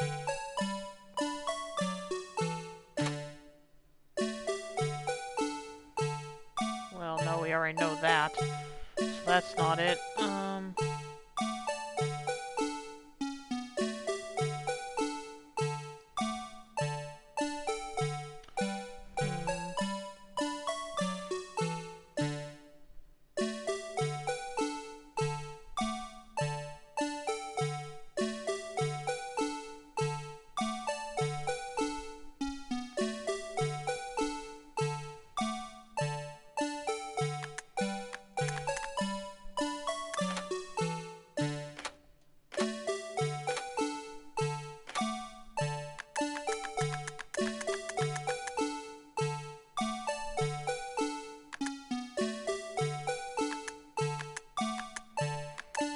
Yeah, there really is no moment where we can see any of his face.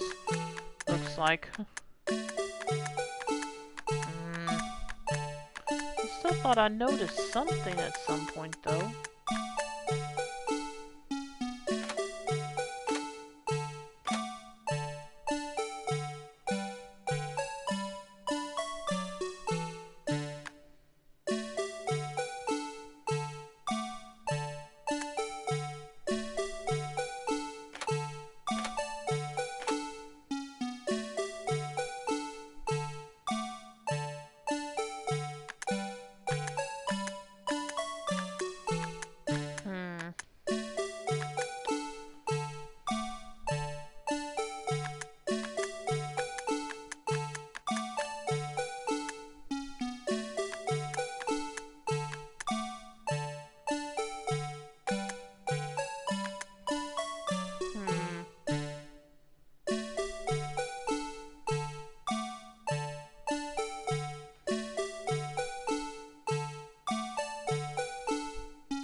Let me think.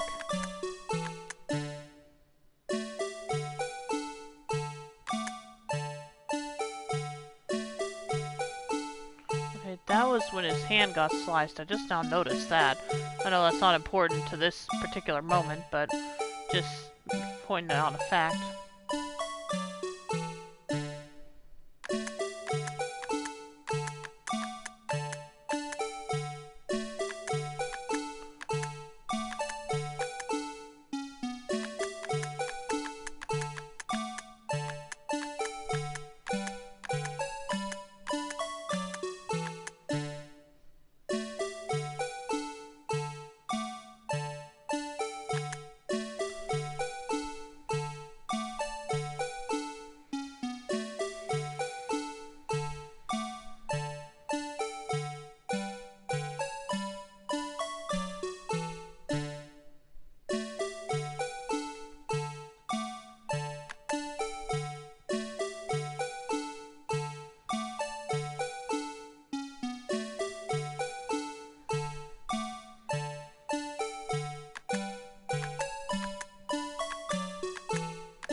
I don't know.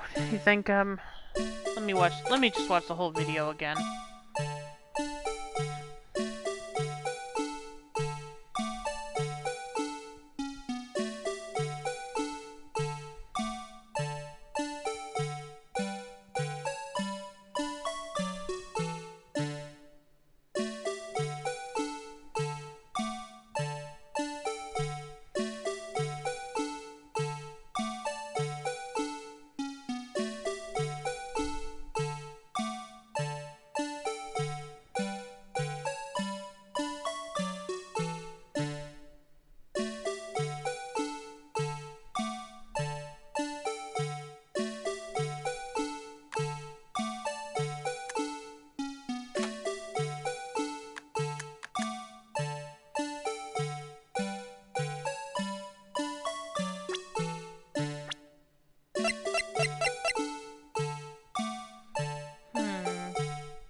surely it wouldn't be that.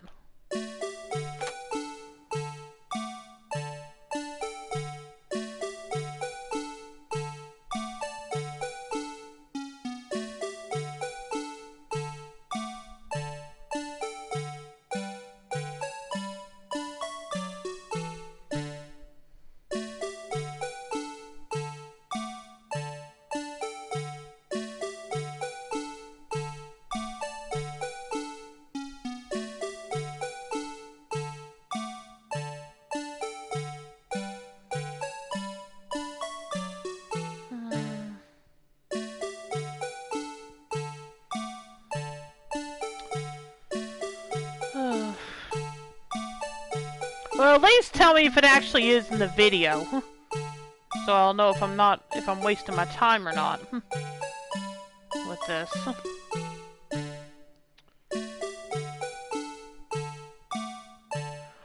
Oh, wait a minute, wait a minute, wait a minute, wait a minute, wait a minute. Oh! Oh! Take that!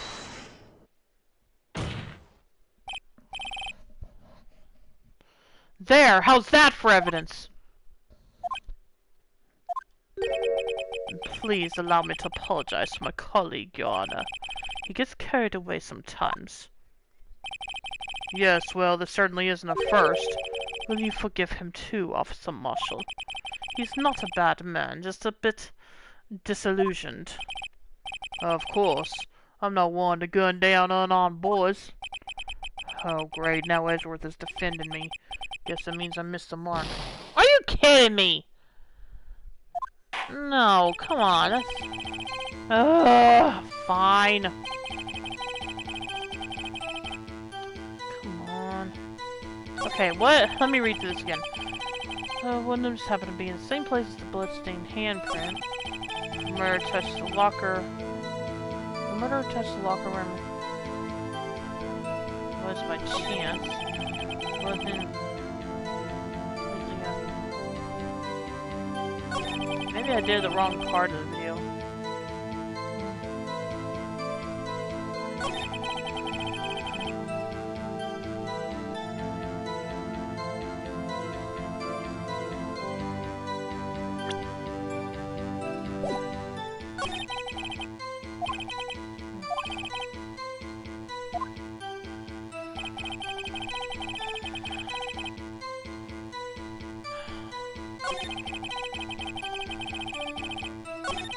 Like I said, it's only natural.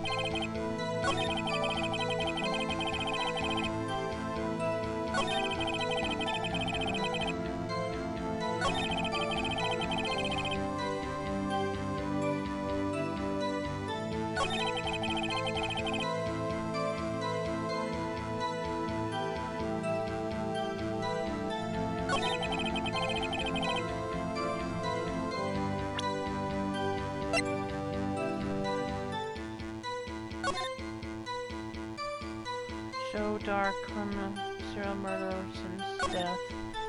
Victims Edward Jones, Edith Kirby, Jason. Okay. Let's see. Head prosecutor.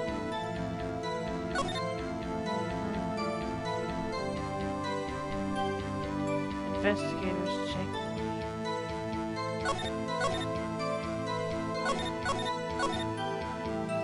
Okay, I don't think this had anything to do with it, with this current thing, but I am going to keep this in mind. Okay, let's see. So it is in the video. Let me see here. So it is something in the video.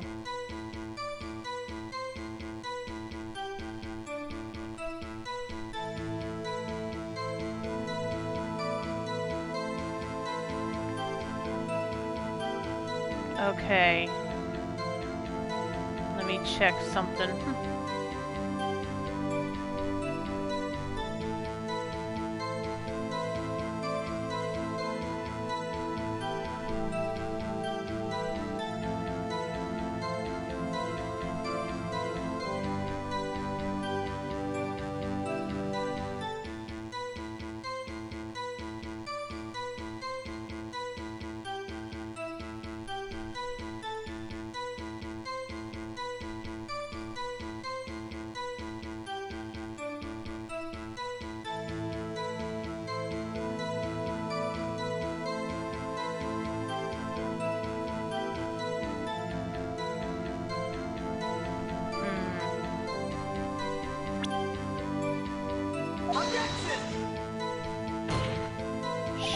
come on, I have to get back to the video somehow. Dang it.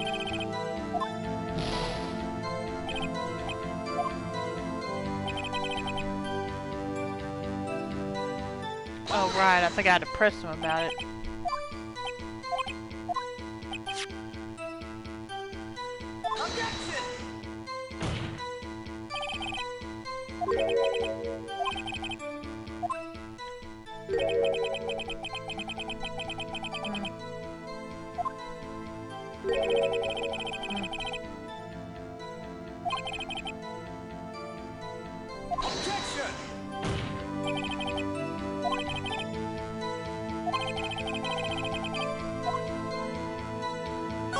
Okay, there has to be...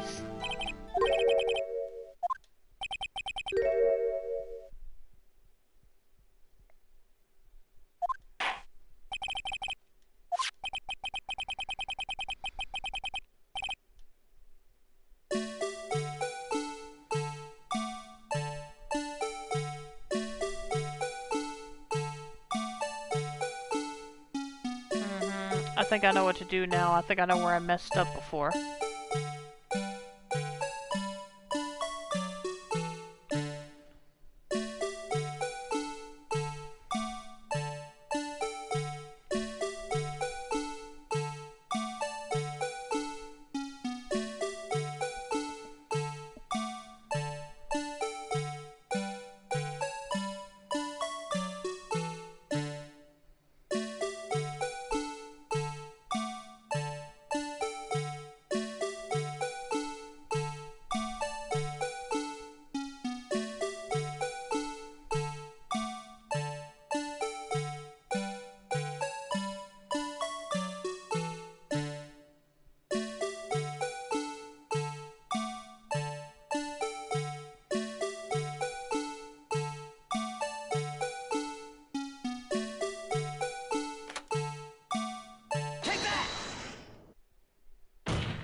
Bringing our attention back to the security camera is a mistake I'm afraid you'll soon not forget, Officer Marshall.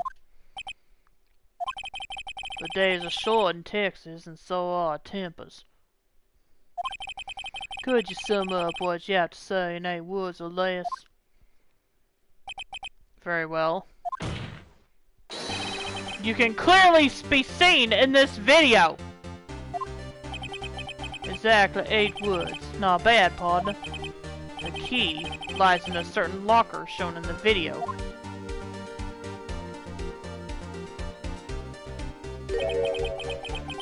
That locker with a white cloth sticking out. That was the witnesses, I believe. Now then, let's rewind the video a bit.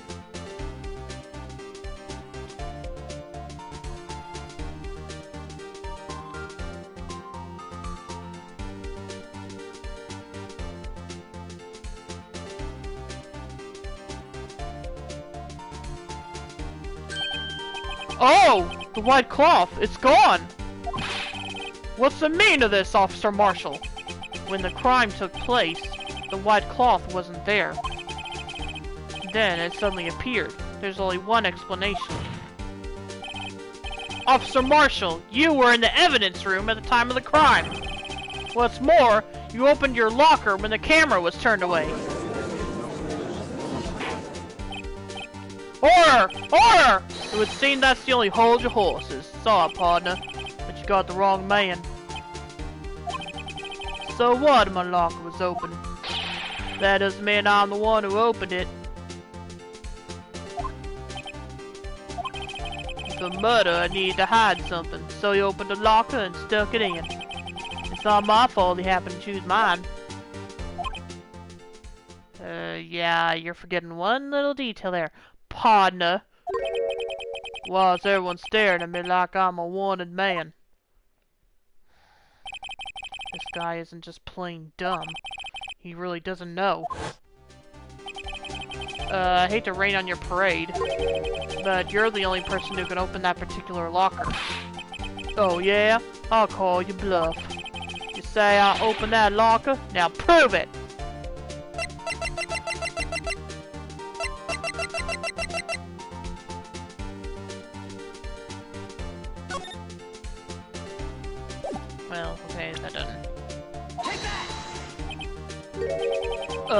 Fingerprint sensor. What era is this guy living in? Okay, obviously I know what era, but seriously, how does he not even? How was he not even told about this? Fingerprint sensor. We talked about this earlier today. The lockers can only be opened by the detectives they belong to. Well, what kind of crazy talk is this? Well, Detective Gumshoe did mention something about this. In any case, the locks aren't that obvious. There are some people on the force that don't know about the fingerprint locks. Are you serious? Greetings from someone who has had 20 plus power outages now. Ouch. Well, welcome to Stream Code Gamer, but yeah, ouch. Where are you living at? Where do you live? Where are you at? Because I know there's quite a few power outages in the Dallas area. Yeah, in North Texas, yep. Somehow we haven't had one down here. I guess because I live in a smaller place. A smaller city. But yeah, I've heard there's a lot of power outages. In fact, even my cousin told me that they've only had power for 2 hours every 6 hours or something like that.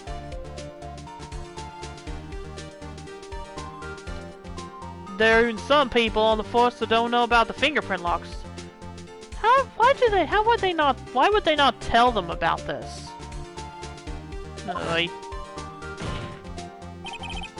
So, Sheriff, what do you have to say in 8 words or less?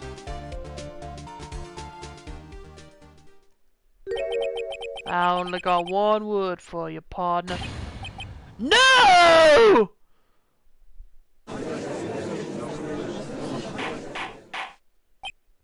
Order! Order! Order! Witness! Explain yourself! If this is a joke, it's the worst I've ever heard. I assure you this is no joke, Officer Marshall.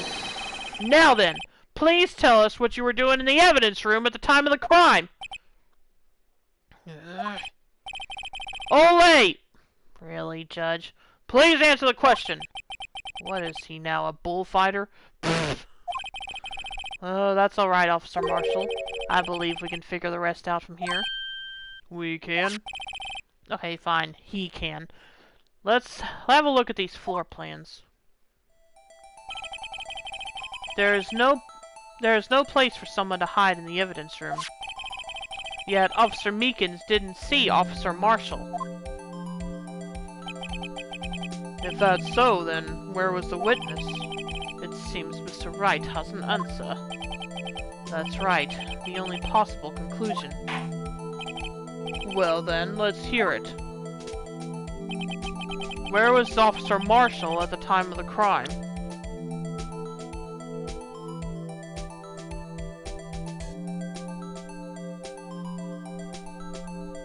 Take that! Officer Marshall was standing right here. There, but that's where the victim, Detective Goodman, was. Correct, unless the man wasn't Detective Goodman. I believe the victim in the video is Officer Marshall. It was you dressed up like Detective Goodman. But that's preposterous. Officer Meekins witnessed the detective at the crime scene. Once he saw the man's face, he'd know for sure. He didn't see his face, though.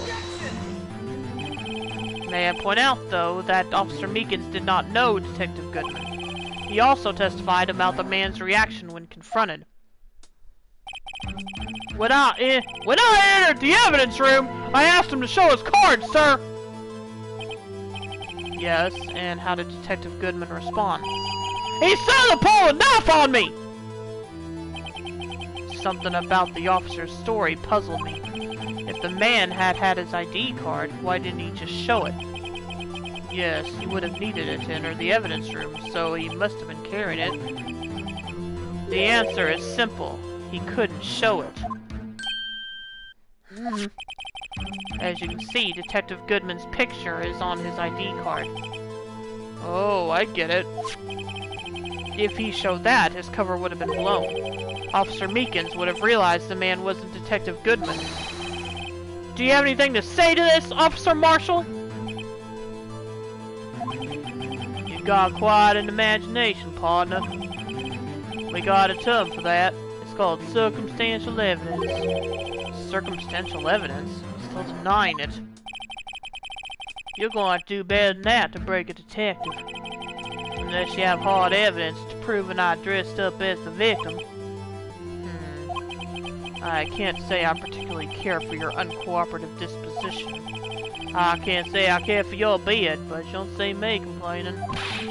Well, Mr. Wright, do you have any evidence proving beyond a shadow of a doubt that Officer Marshall dressed up as the victim? Well, who am I kidding? I don't have anything like that.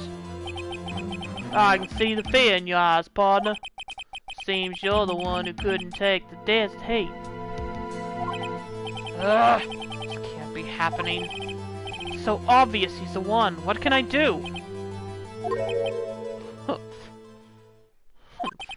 It looks like your lack of experience has finally been exposed. I'll pass on to you what someone told me when I was just starting out. When you've run into a wall with no place to go, return to the basics. The basics? For me, that would be what Mia used to tell me. Phoenix, try thinking outside of the box. I shouldn't look for proof that Officer Marshall was in disguise. But rather I should look for evidence that came about because he was in disguise. Why do you think this locker was opened in the first place? What do you mean? There's no reason for Officer Marshall to open his locker at the time of the crime. Yet he did, despite the chance it might be discovered later as it has been. Which means he didn't originally plan to open his locker. According to the defense's argument, Officer Jake Marshall dressed up as Detective Goodman at the time of the crime.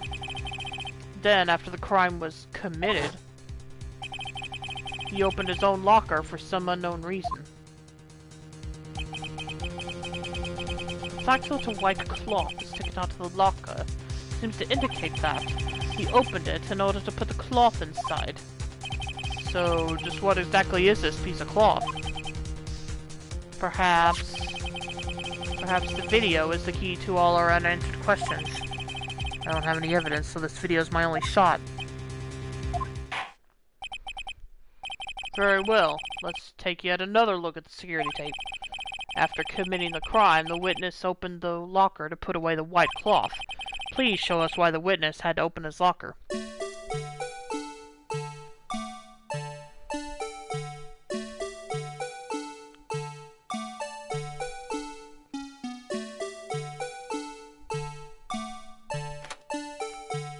Okay, 514.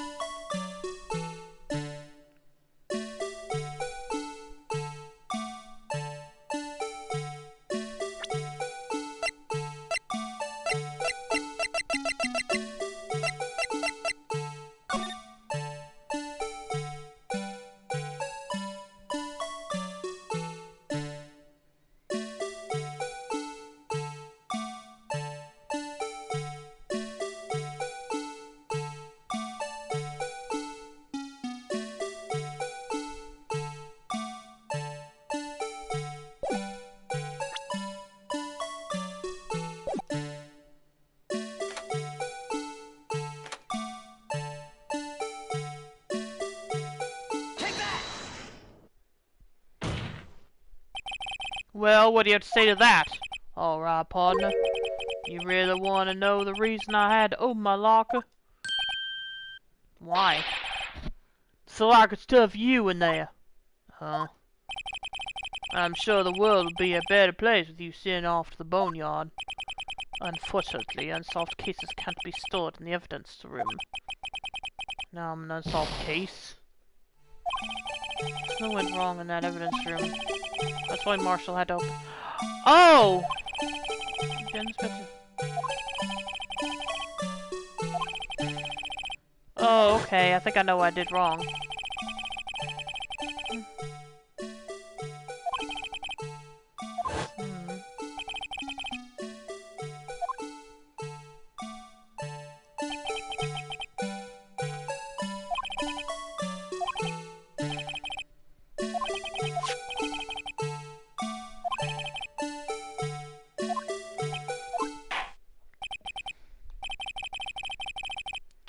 Hmm.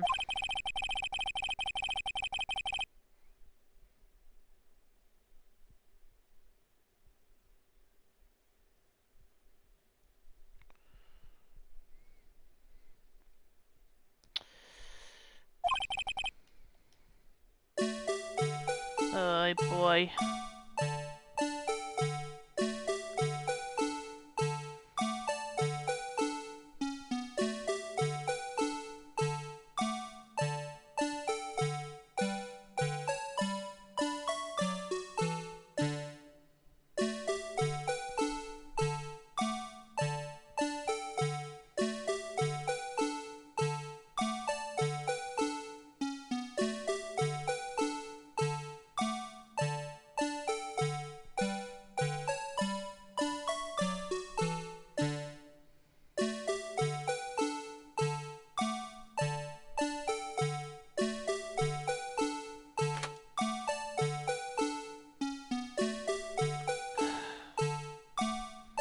And I can't save here, so this is my last, so it's do or die time.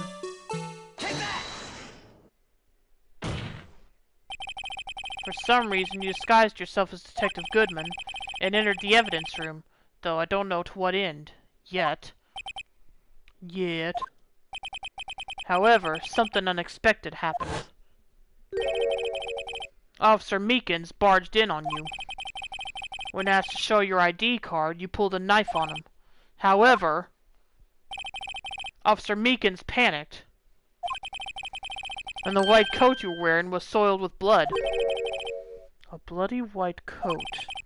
You couldn't just walk out like that, so you hid the coat in your locker. Not bad, partner.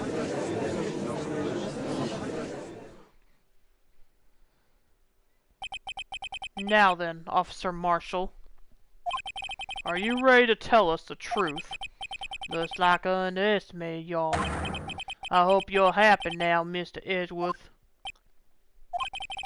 2 years ago, if you were only half as persistent then as you are today, we all wouldn't have to be here now would we? Officer Marshall, tell the court what you did. All of it! All right. It seems the time has come.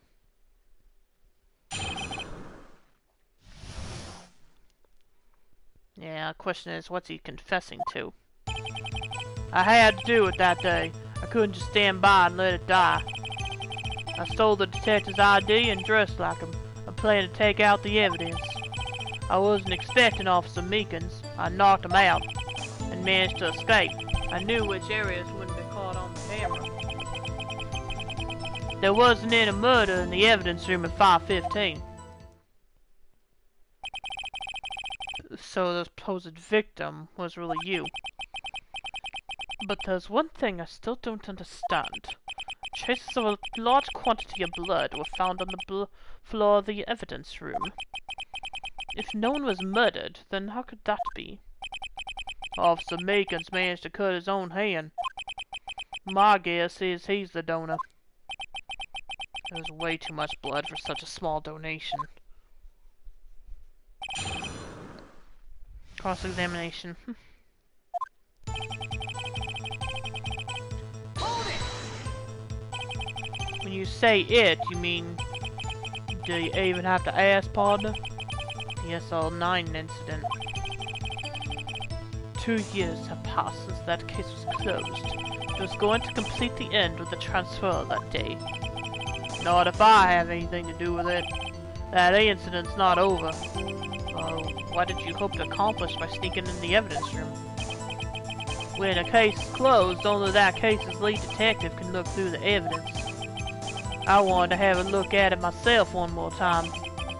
No matter what the cost. I don't care what anyone says, partner. That case is mine. Officer Marshall wasn't in charge of that investigation. Why does he care so much about it? Yeah, I think I might know why. That day was my last chance. That's why I stole the detective's ID and dressed like him. I planned to take out the evidence. Why did you disguise yourself as Detective Goodman? If I didn't make it look like Goodman's carrying out the evidence transferal, I'd be arrested for stealing evidence, which wouldn't get me anywhere. So you did it to fool the security camera. And the detective's ID card? I stole that the morning of the incident. So that really was why Goodman started filling out that lost item report. I returned his ID card.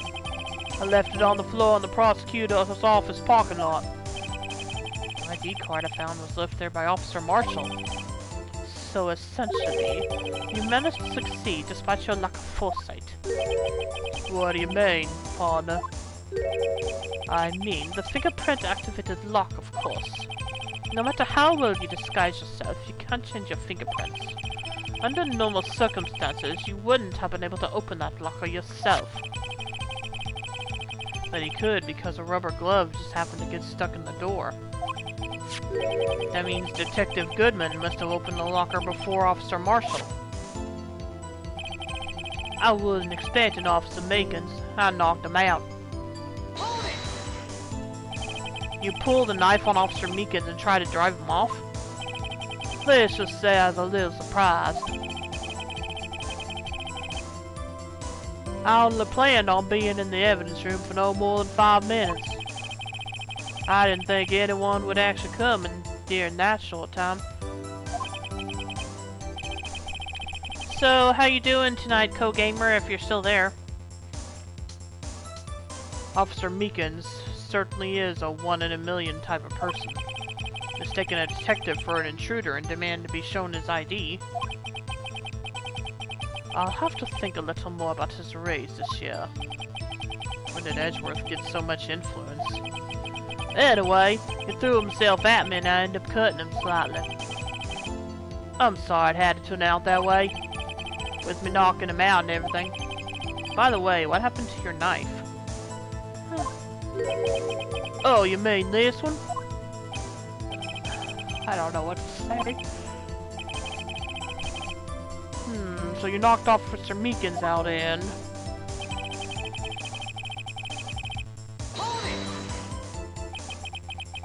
So you did your research beforehand. Those who go into the desert unprepared don't live long, partner. I didn't think it would make a difference, though. Security tape is erased every 6 hours. If all had gone as planned, no footage would have been left. However, you bloodied your coat in your struggle with Officer Meekins. If someone was in the security room when I came out, the jig would have been up.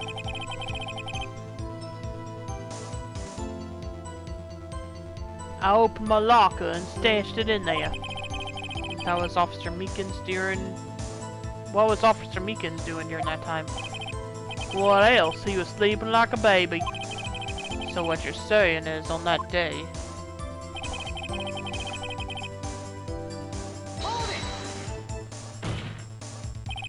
But the blood found at the scene certainly indicates a crime took place. What, are you blind? The victim shown on that tape is me, and I'm not dead yet, partner. So, you stole the evidence from the locker. Actually, no, I didn't. Pardon? Why not? When I opened the locker, the evidence was already gone. What? Mr. Edgeworth, where is that evidence? It's still missing, Your Honor. Detective Goodman's locker was already empty. Someone else stole the evidence. Officer Marshall, may I ask you one thing? Fire away, partner. It's a free country. Just remember, I'm always free to decide whether or not to answer. Why did you do this? Stealing a detective's ID? Injuring a police officer? This is no small offense! Moreover, you're an officer yourself. This will have serious consequences. It can't just be forgiven with a simple cut in salary. Not that salary cuts are ever a valid solution. Like I said, this isn't your case. This one is mine. And I'll do anything it takes to get an answer I'm satisfied with. The witness has an unusual amount of zeal. Let's hear more. I can't just forget the SL9 incident. You know why? Why? But that case was solved 2 years ago, wasn't it? That's the reason the evidence was stored in the evidence room. Joe Dock was convicted for his crimes.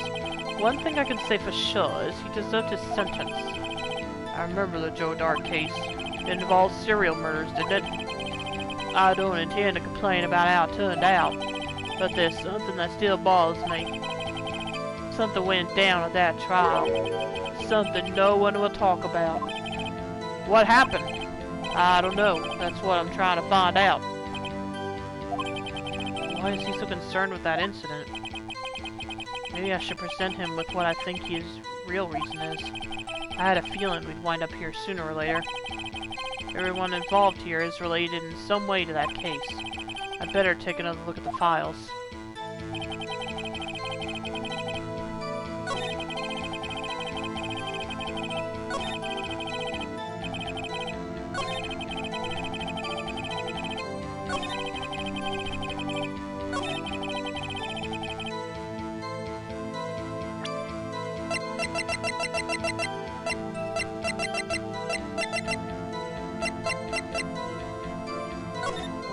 Is there actually some... Okay, I can't actually present a part of this, but... Objection! Officer Marshall, I think I understand. I think I know why you care so much about the SL9 incident. Sound like you've been sipping too much cactus juice, partner. I have the SL9 incident file here. The name Marshall is mentioned in here. And a list of murder victims. Neil Marshall. Are you related to this man? Neil Marshall? Yeah, I'm sure you've heard the name. 2 years ago. He received the same lousy prosecutor award you got. What? A prosecutor?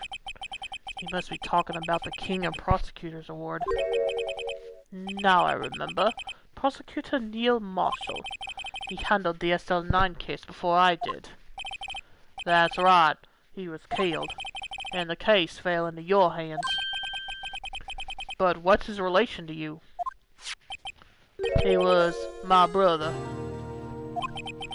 He was investigating the murders with Damon Gant, the then Deputy Chief of Police. The group of detectives I was part of worked under them. We were desperate to prosecute the killer. Joe Dock. My brother fought Dock and was killed. That was the first time Dock left behind any evidence. That was all we needed. He was arraigned and incarcerated, and the case was finally closed, at least according to the public records. What do you mean? My brother couldn't have been killed by Joe Dock. I knew my brother better than anyone. No one could have beaten him in a fight. And that's it. That's your reason for your insane actions. There's more to my brother's death than what the records say.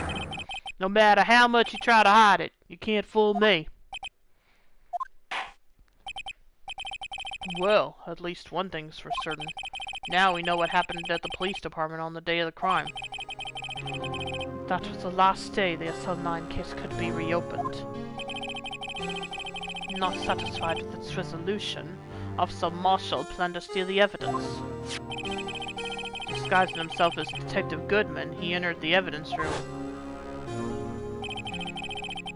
Officer Meekins confronted him, so he rendered him unconscious and fled. Yes, this mystery has finally been cleared up. No murder took place at the police department that day. The things that happened by chance never cease to amaze. At exactly the same time as the murder at the prosecutor's office, this fake murder was going on at the police department. Chance? It's gotta be more than just that. So if no one was murdered at the police department on the day of the crime, that means the murder of the prosecutor's office's parking lot was the real one. which in turn means only one person could have committed the crime. Chief Prosecutor Lana Skye. But wait! A verdict wasn't reached in yesterday's trial! Which is why we examined the incident at the police department today. But there's only one reason the defendant was not convicted yesterday. There yet remained the mystery of the simultaneous murder at the police department. It seems to me this boy's got the draw on you, partner. All of the mysteries of the police department have been resolved, no doubt about it. Our sole murder took place at the prosecutor's office. The only suspect is Lana Skye, and the testimony of one Miss Angel Starr is completely incontestable. If you have a response, make it a single word or less. Arrgh! I rest my case. It seems this trial has reached its conclusion. There's no room for doubt. Well done, Mr. Wright. Thanks to you, I didn't need to waste my time disproving the alleged murder at the police department. There's no doubt what I proved today is true. The apparent murder on the security camera's tape really was fake. But I didn't realize that would end up proving Lana guilty. Now then, the time for the verdict has arrived. The court finds the defendant.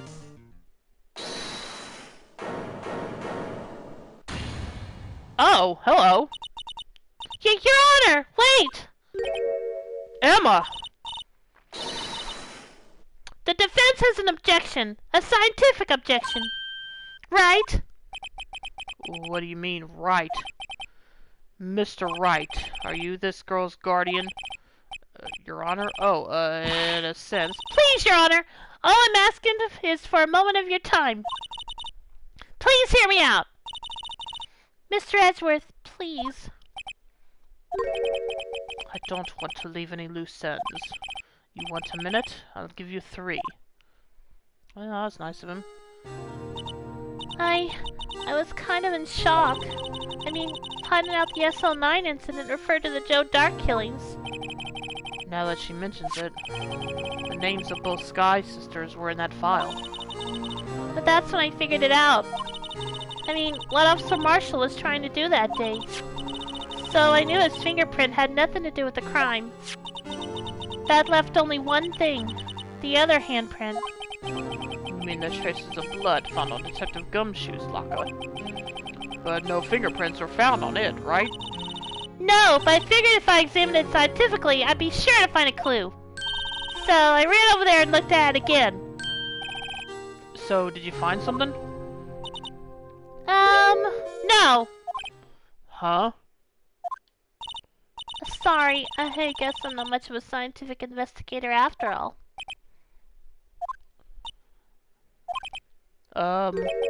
Is that all? Please don't be mad. I'm just a high school student. And I'm just an attorney. But Mr. Wright, those traces of blood are the only clue we have. If we can't find something wrong with them, please, Mr. Wright, you're a professional. If anyone can save Lana, it's you. Me? Oh boy. Time's up. Now then, Mr. Wright, with regard to the incident at the police department, does any reasonable doubt remain? It appears the defense is troubled by the other blood mark. Looking at the floor plans, a handprint was discovered around here. Is there a problem with this? Mr. Wright, I'm sorry I can't be of more use. But still, if we can't find anything wrong with that blood mark, Lana will be... Please answer my question, Mr. Wright. We don't have all day. Yes, Your Honor. If ever I've needed to concentrate, it's now. What could be wrong with that handprint on Detective Gumshoe's locker? Could there be something I'm missing? Well, obviously there's something. This handprint left at the crime scene clearly shows a contradiction. The only thing that seems clear is your grasping, Mr. Wright. You've been staring pretty intently at those floor plans. Tell me, is there a problem with them?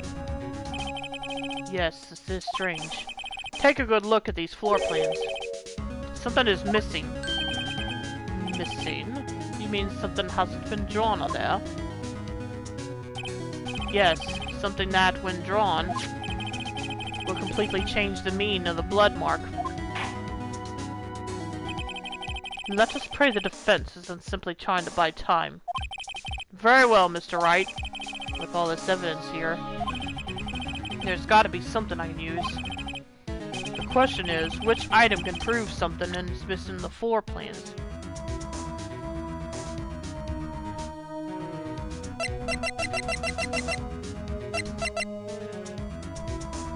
This?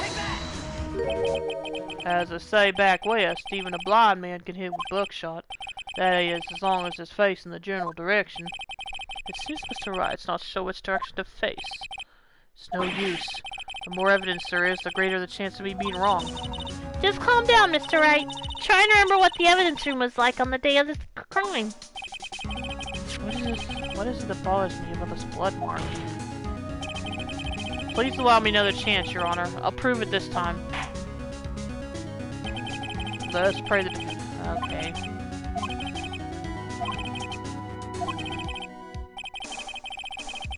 What I can prove them?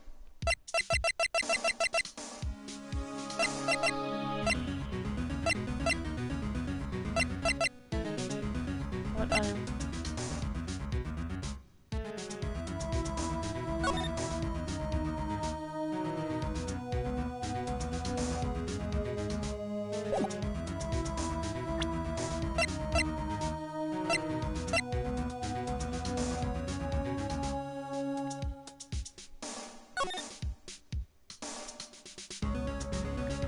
Oh.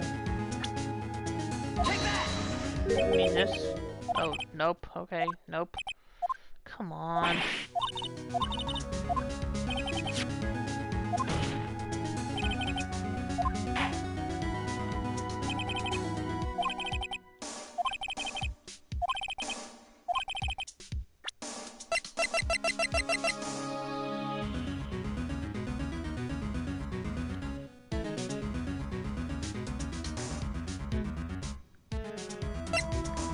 Wait a minute, they're not talking about that, are they?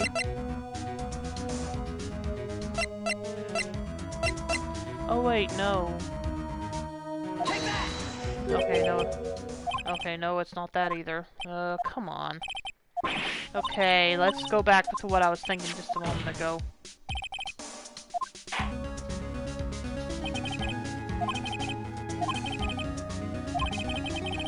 Wait a minute, let me look at the video again.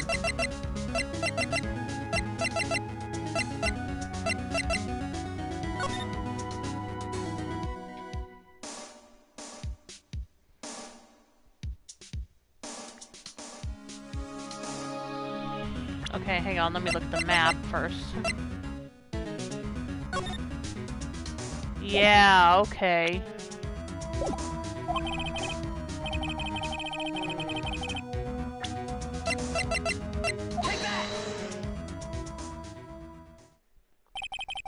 What about that piece of plywood? The Blue Badger, mascot of the police force. Defender of truth, guardian of proof. Explain yourself, Mr. Wright. Please look at the floor plans of the crime scene. The Blue Badger is not here.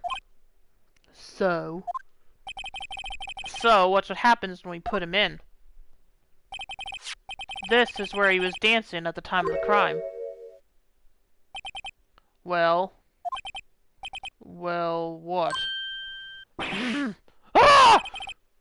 That's right. So long as the Blue Badger is dancing here, it would be impossible to place a handprint at this spot on the locker.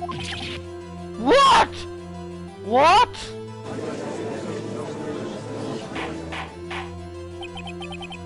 So that means, just what exactly does that mean? It means it can't be done. What are you saying? Blood traces were undeniably found on that locker. Don't look at me, I didn't put it there. Mr. Wright, think of it through scientifically. Emma! On that afternoon, Officer Meekins was the one who brought the blue badger to the evidence room, right?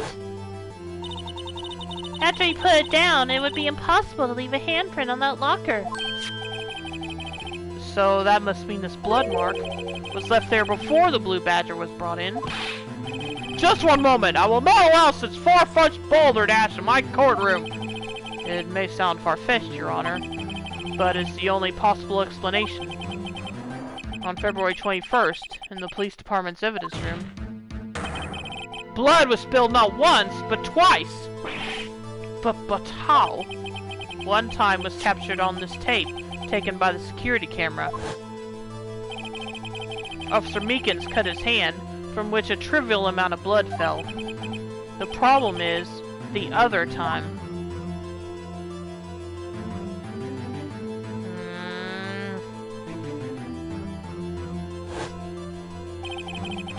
Someone bled prior to the struggle shown on this tape. It had to have been Detective Goodman, when he was really murdered! That's ridiculous. I refuse to accept your absurd claim. The murder portrayed in the security tape has been proven to be a fake. However, that does not explain the blood mark found on the locker. So then, assuming this murder you purport really happened, when did it take place? I demand you show evidence that proves when it occurred. When did the first incident occur? To summarize, the defense claims that prior to Officer Meekins being cut by Jake Marshall, who is posing as Detective Goodman, I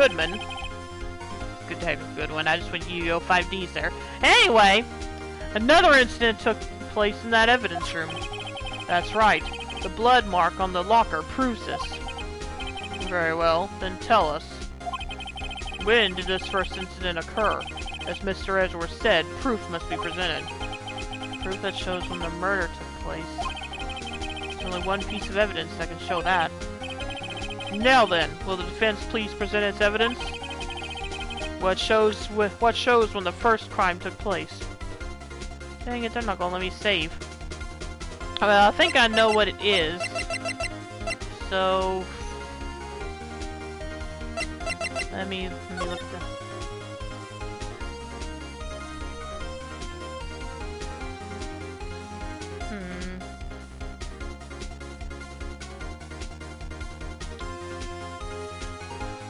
That's all I can think of is this.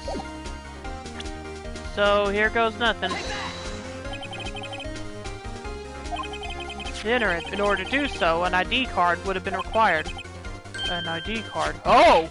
The ID card record! Officer Meekins brought the Blue Badger panel into the evidence room at, let's see here, 4:50 p.m. If the crime took place before that time, then it would be 4:40 p.m. Oh! Oh! Miles Edgeworth! Just what have you done? Real, come on. I never would have figured you had the nerve, boy. Drop the act, witness. It doesn't take a lot of thought to figure out it couldn't have been me. Nope, I ain't getting it. I'm afraid I don't understand either. It's clear from the luminol test that blood was there. However, when the second crime took place, both Officer Meekins and Officer Marshall failed to notice the blood. That means the blood from the first crime was wiped away by the real murderer.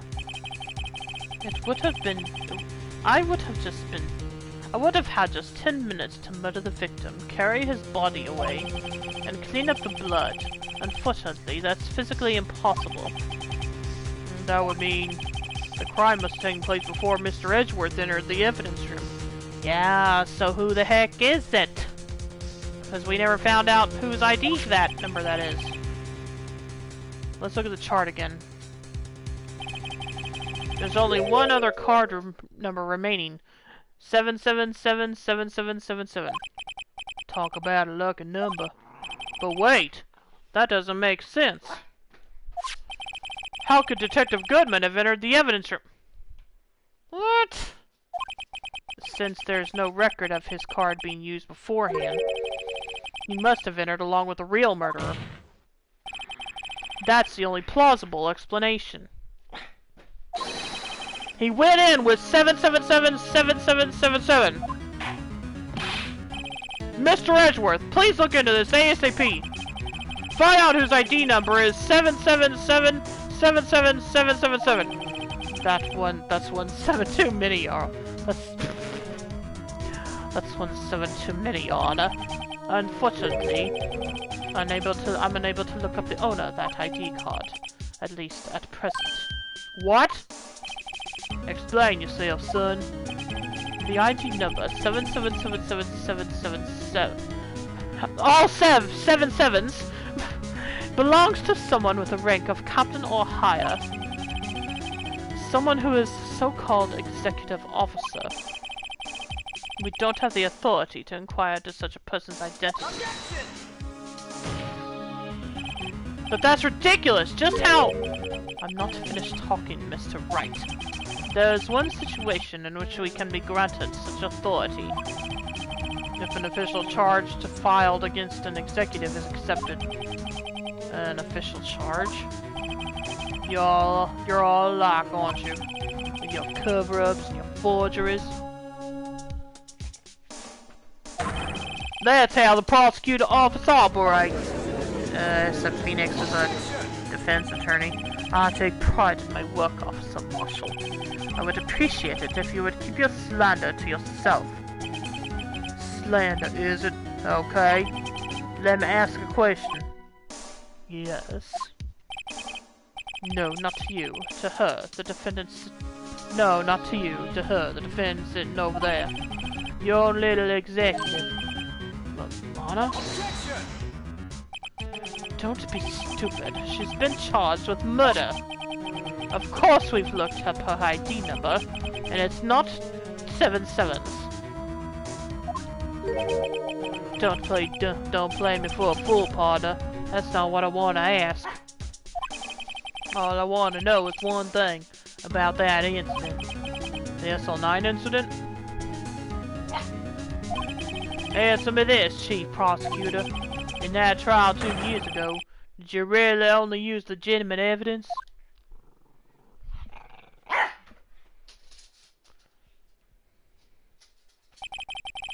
Do you need the witness to repeat his question, Chief Prosecutor?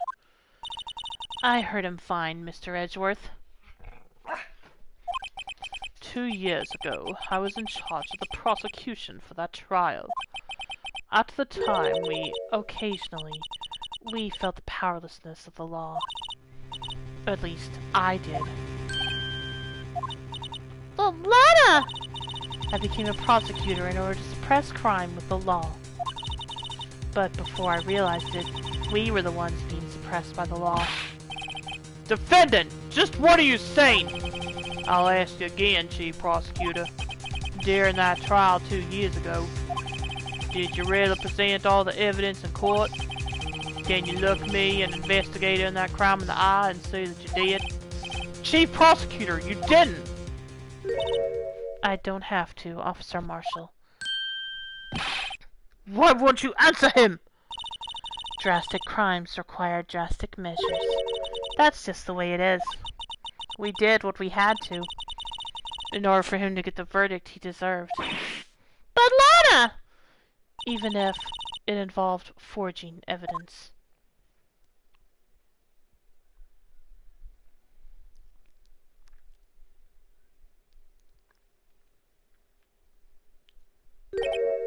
See, that's what I'm talking about. No! No! Order! Order! Order! Order! Lana's remarks caused such a stir. The chaos in the courtroom could not be quelled. The conclusion of the trial would have to wait until the following day. Oh boy. How much longer is this trial, Ashi? Sheesh, this is getting ridiculous now.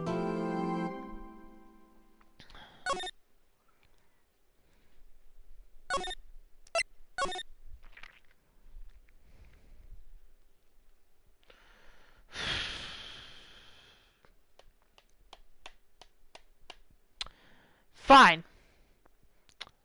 We have more investigating to do. So, let's get on with this.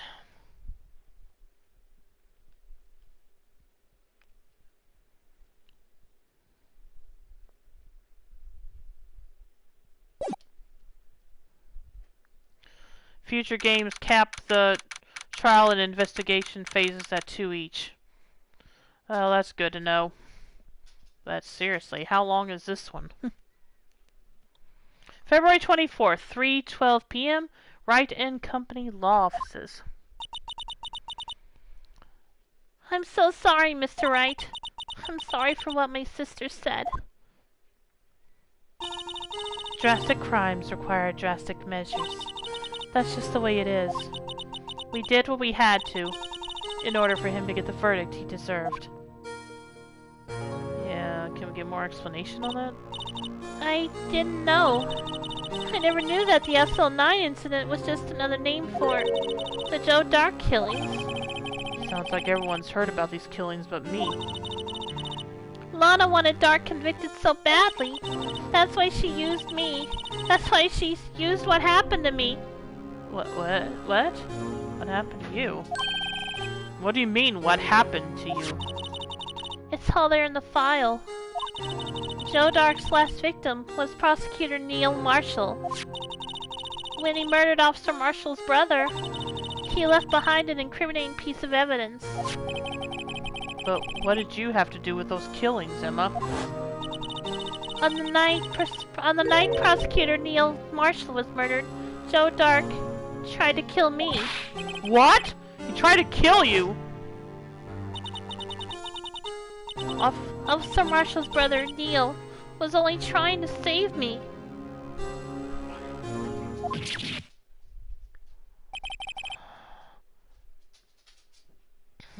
So that means you...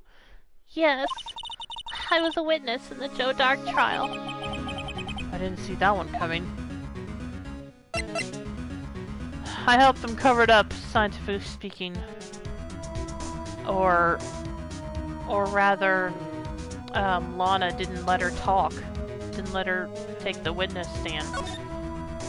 Okay, SL9 incident. It happened to... Capcom wanted Japanese consumers to get their money's worth of new content for the DS remake since the GBA version was already perfectly serviceable. Okay, I guess that makes sense.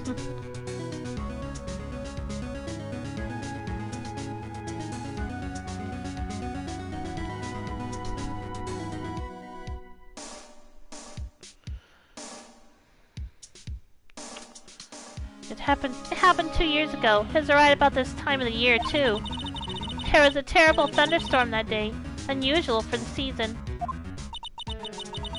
I was alone in my sister's office. We were planning to eat dinner together once she finished her work. Then, suddenly, this terrifying man came bursting into the office. Joe Dark. It seemed like he was running from someone. He pulled out a knife and screamed at me. I didn't know what was going on. Just then, Prosecutor Marshall showed up. Jake Marshall's brother. Joe Dark tried to take me hostage. But before he could, Mr. Marshall tackled him. Then... What happened? I'll never forget it.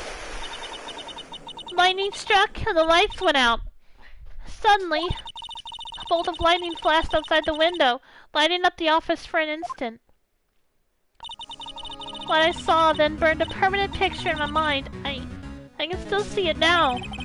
A permanent picture? I don't remember the moment when Dark stabbed Mr. Marshall. So you weren't able to testify about that? No, I was only asked about when I was attacked. That must be why she made up the crime. Made it up? You mean provided bogus evidence? The prosecutor's office wanted that guilty verdict so badly. Lana forged the evidence and Mr. Edgeworth used it. Edgeworth? Yes, but I'm sure he didn't know anything about it. Yeah, that was obvious from his reaction back in the courtroom. He couldn't have known he was being given false evidence. Even so, that's when it all started. The rumors about Mr. Edgeworth, it's all my fault. If I could have just testified properly, none of this would have happened. So it's true, even though he may not have known it, Edgeworth really was involved in falsifying evidence. After the case ended, Lana was never the same. She became cold, like she is today. She must not have been able to face up to what she did, especially not to Emma. What did you see in the instant that crime occurred? Dark knocked down Mr. Marshall and raised his knife. Neil Marshall was stabbed right in front of this poor girl. I don't remember what happened after that. Apparently, I passed out. When I came to, Lana was cradling me in her arms. Poor Emma, you've been through so much.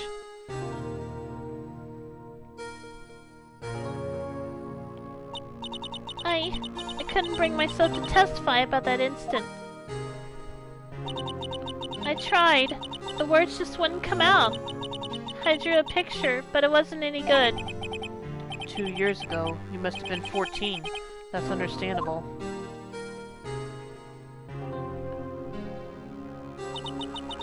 Once it was all over, I made up my mind. I decided that when I grew up, I'd become a scientific investigator. I want to be able to fight crime with my testimonies, and find the evidence to make an airtight case. That way, Lana would never have to forge any. I see. I think I'm finally starting to understand what makes Emma tick. But there's still something that bothers me about that crime. There's something that's puzzling me, Emma. What is it? You said you were in Lana's office at that time, right? That's right. Why then would a serial killer come running in there? Not only that, but he was being chased by a prosecutor? Oh, there's no mystery there. Joe Dark had been taken in for questioning that day. Taken in for questioning? You mean by the police? Of course! This happened at the police department. He tried to run away halfway through the interview and fled into my sister's office. But why'd he run all the way over to your sister's office?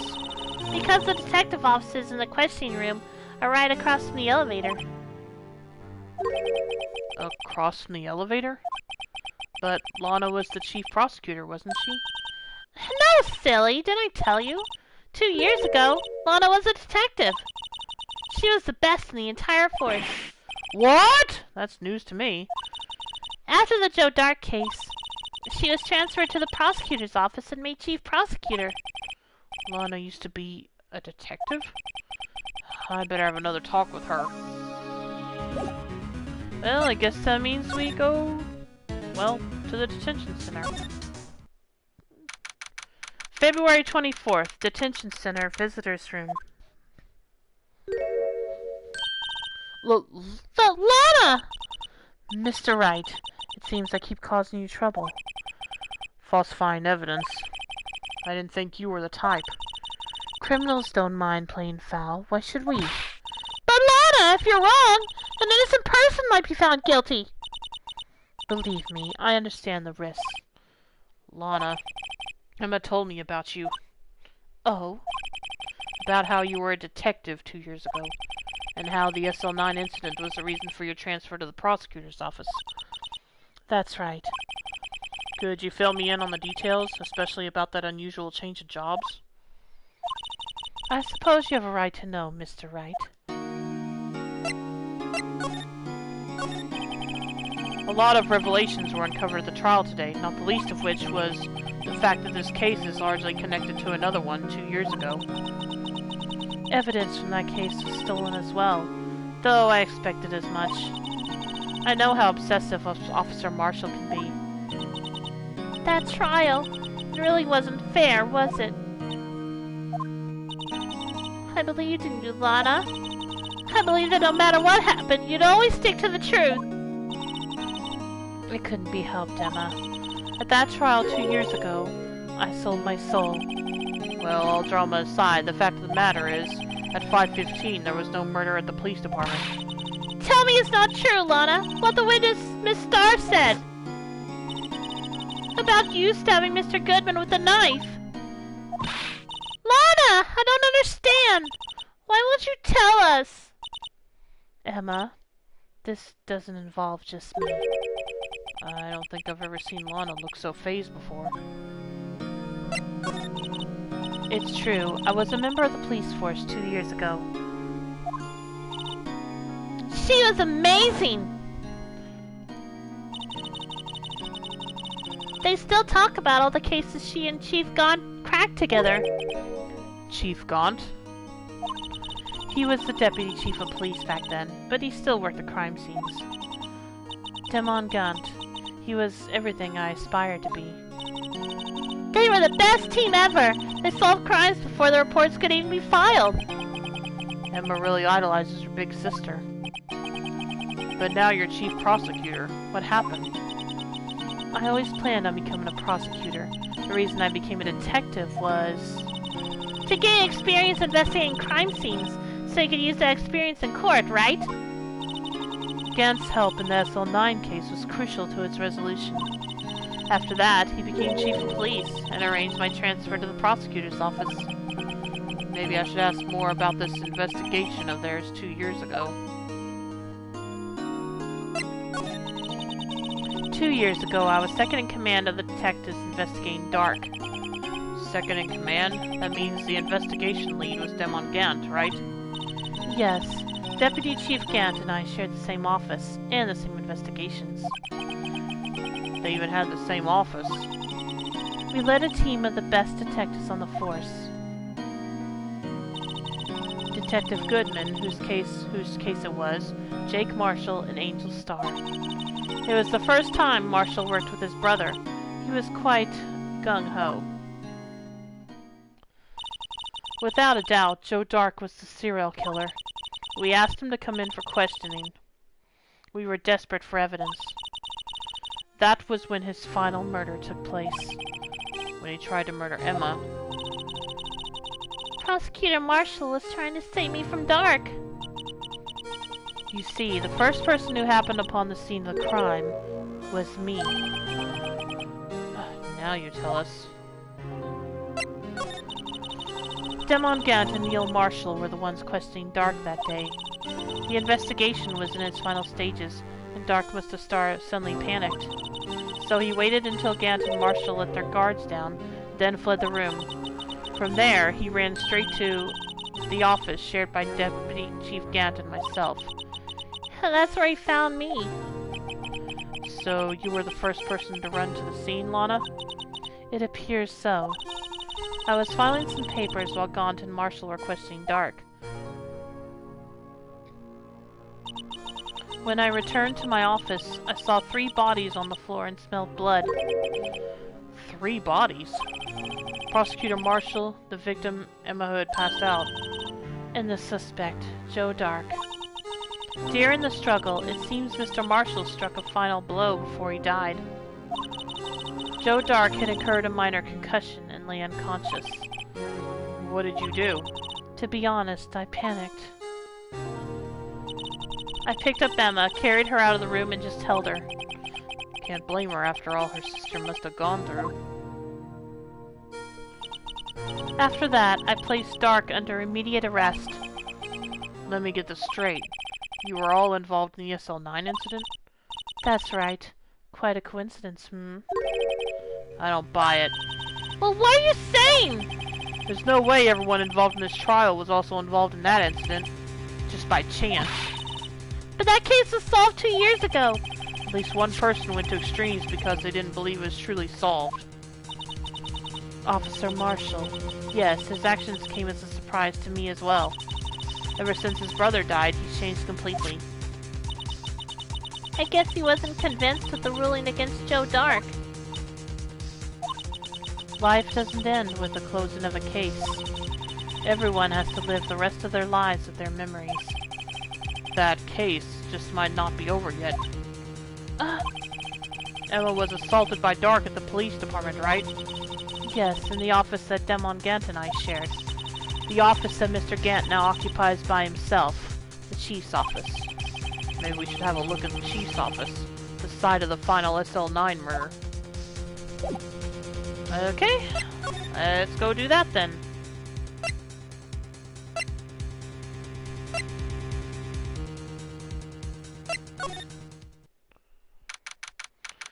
February 24th, Police Station, Criminal Affairs Department. I don't see Detective Gumshoe anywhere. Things seem kind of quiet around here today. You're right. Chief of Detectives seems the same, though. Why don't we go look for some other people to talk to? Right. We can come back here later. Okay, well, nothing we can do here at the moment. February 24th, Police Department, Entrance. Howdy, Bambina. Oh, Mr. Marshall! I never thought things would turn out this way when I woke up this morning. Que sera, sera, you never know where life will lead you, hey Bambina? I should have known my luck had run out when old Billy dried up this morning. Billy? Must be his pet cactus.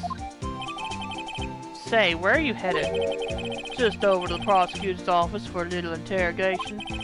It's a voluntary appearance, but we all know I won't be coming back. Sorry, but you can't go in the evidence room today, partner. But, Mr. Marshall, why did you do it? Why do prospectors head west? If ever there was a case I needed to know the truth about, it was that one. Before you turn yourself in, Mr. Marshall, would you mind telling us exactly what happened? Looks like I won't begin to steak lunch today. Something was fishy about that trial from the beginning. It wasn't just me either. All the detectives thought so. What do you mean fishy? Some of the facts reported were inconsistent with the evidence we found. For example, the murder weapon. The murder weapon? You mean that switchblade knife with the broken tip? That was Joe Doc's, alright. But in the initial autopsy report, a question was raised. A question? The blade of the knife was not a perfect match with the wound the victim sustained. What does that mean? It means there's a good chance that knife was not the murder weapon. However, in the report that was finally submitted, that possibility had been erased. Could the facts have been concealed with forged evidence? That case left behind scars on all of us. The scars that the SL9 incident left behind. I got the looks, but he got the brains. I don't know, I think he's pretty good looking. Oh well. He was one of the best prosecutors around. I had just made detective when it went down. It was our first case together. How old was he? Your brother? He was 27 at the time. He was awarded the highest honor that very day. The highest honor? You mean the king of prosecutors? I knew it. What are you looking at me like that for? That's an honor for a prosecutor. Mr. Marshall must have really been close with his brother. The day the SL9 incident took place, that wasn't the same day as... That's right. It was the day of the evidence transferal. Interesting. It was drizzling that morning, and by nightfall there was thunder. I can't believe 2 years have gone by already. I tried to steal the evidence so the case wouldn't die. Apparently someone tried to stop you. Detective Goodman was murdered, and the evidence locker was empty.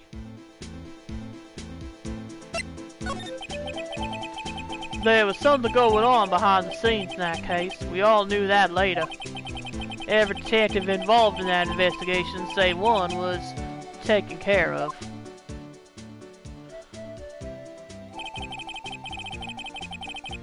Miss Starr was fired, and I was demoted and boxed away in a tiny room.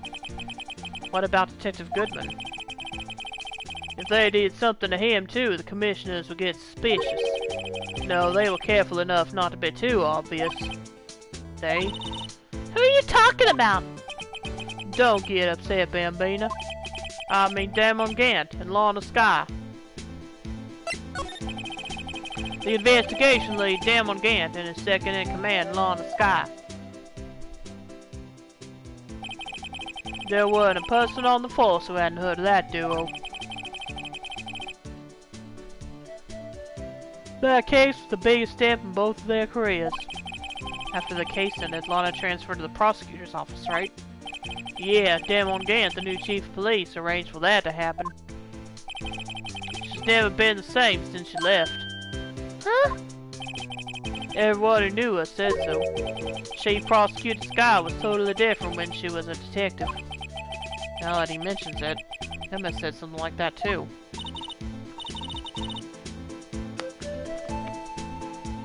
Tell me, what happened to my sister? Sorry, Bambina, but her secret is too well guarded. I never found out. Lana's secret. It all started 2 years ago. So there you have it. That's my story. Did you enjoy it, partner? It was certainly enlightening. There's one thing for sure I found out in court today. That boy Edgeworth isn't my enemy. He was the one who used falsified evidence to get a guilty verdict, but someone else was the one who gave him that evidence and planned everything. That someone is Damon Gant. Don't believe me? Well, I don't blame you. I won't even be a patrolman after today. Oh, I'm willing to believe you, buddy. What was that? Too bad I won't be around to work with you when you become a real scientific investigator. Adios, Bambina.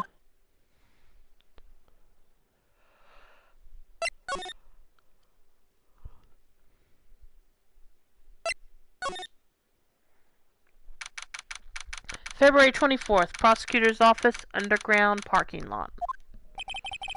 No one's here today, not even Miss Starr. Everyone's probably busy looking into what exactly went down in the evidence room. That must be where the detectives are. But we proved in court today that on the day of the crime, no one was murdered in the evidence room at 5:15 p.m. Yeah, I thought we were finally making some headway in our case.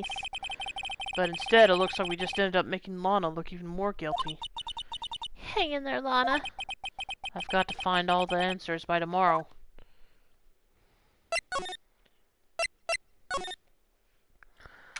February 24th, High Prosecutor's Office, room 1202. Mr. Edgeworth isn't here. Maybe he's being questioned by an inquiry committee? He took a real beating in court today.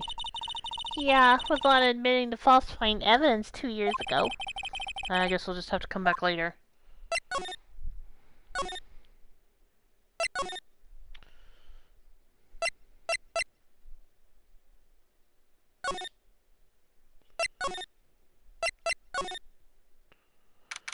February 24th, Police Station, Criminal Affairs Department.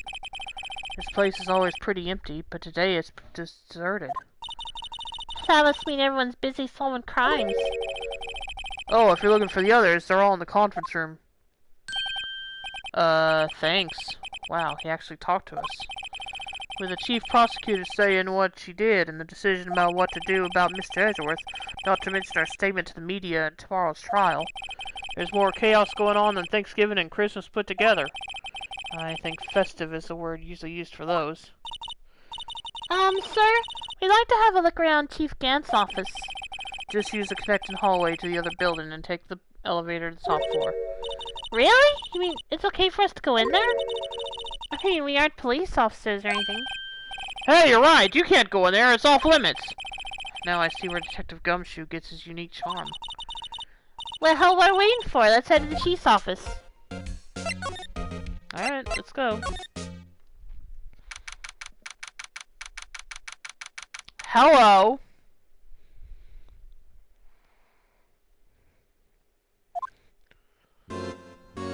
Why is there an organ in here? Whoa, where am I? In the chief's office, silly. At least that's what it said on the door. Check out that pipe organ. That's real, isn't it? Hey, I used to take organ lessons in kindergarten. They used to call me Little Bisbach. I thought I was a genius until they tried teaching me notes.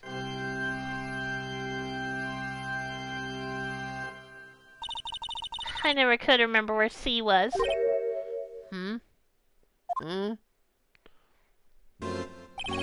Oh, it's you two! Chief Gaunt! Put that paper he was reading in his desk. So, Ryder, have you been swimming lately? No I haven't. I've been kind of busy lately. I can appreciate that. I've had my hands full too with Mr. Marshall's misconduct. And Lana's provocative statement. Provocative statement? Oh, you mean about the forged evidence? 2 years have passed since that incident. My, how time flies.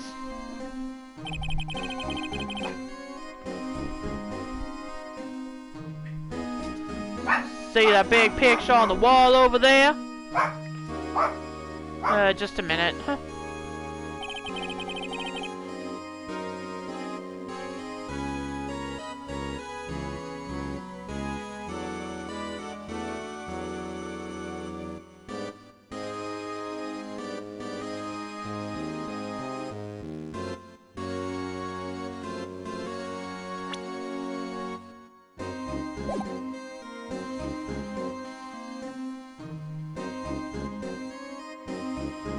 Yeah, I'll be right back. Just give me a moment.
Okay, I'm back. Sorry about that. First off, I had to go see what my dog was barking about. Then I found out that the water was back on. It was off earlier.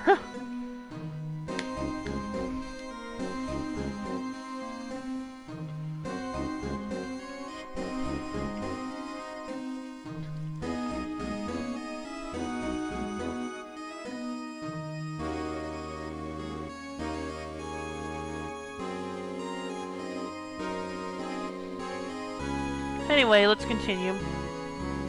That's a picture of Lana, Neil, and me. So this is Mr. Marshall's brother, Prosecutor Neil Marshall.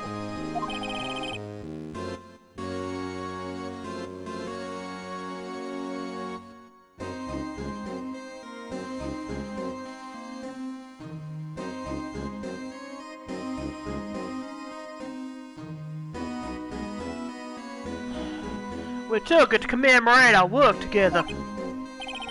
Something's not right with this picture. Oh, I see what he's thinking about. I think I see what he's thinking about. I can't quite seem to put my finger on it, though. I can. Gant team picture added to the court record. Photo at the awards ceremony of Gant, Lana, and Neil.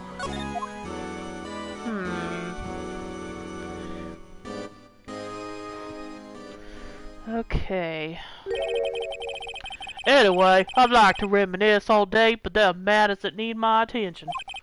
I'm going to lock up here, so let's go out together. Oh, but this office, it was a crime scene 2 years ago, wasn't it? That case has long since been over. There's no need to investigate it anymore. All the same, we'd still like to have a look around. Perhaps you didn't hear me. I said there's no need to investigate it anymore.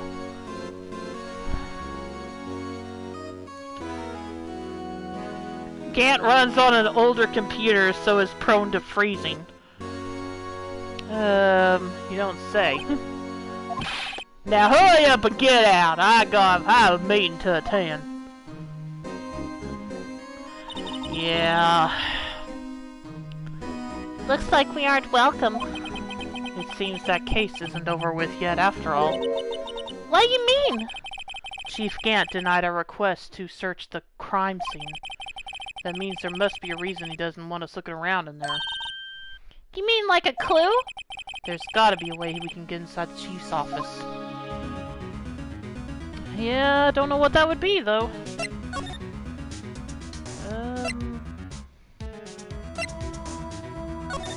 Well... Okay, nope, can't do that.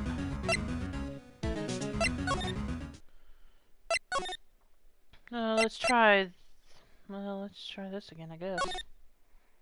Okay, yep. February 24th, Police Station Criminal Affairs Department. Hey, pal. Detective Gumshoe, aren't you supposed to be in a meeting? I'm, just taking a breather. My feet hurt. From sitting so long?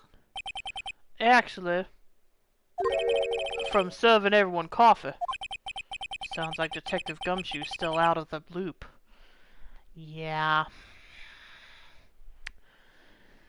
And the one...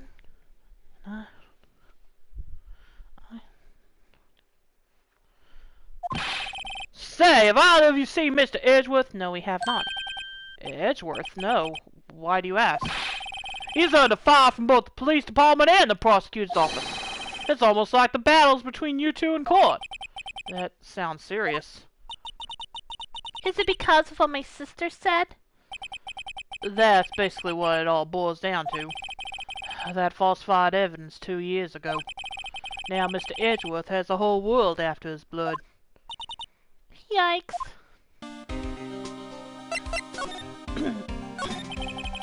But why would Edgeworth be blamed? It's not like he knew the evidence was forged.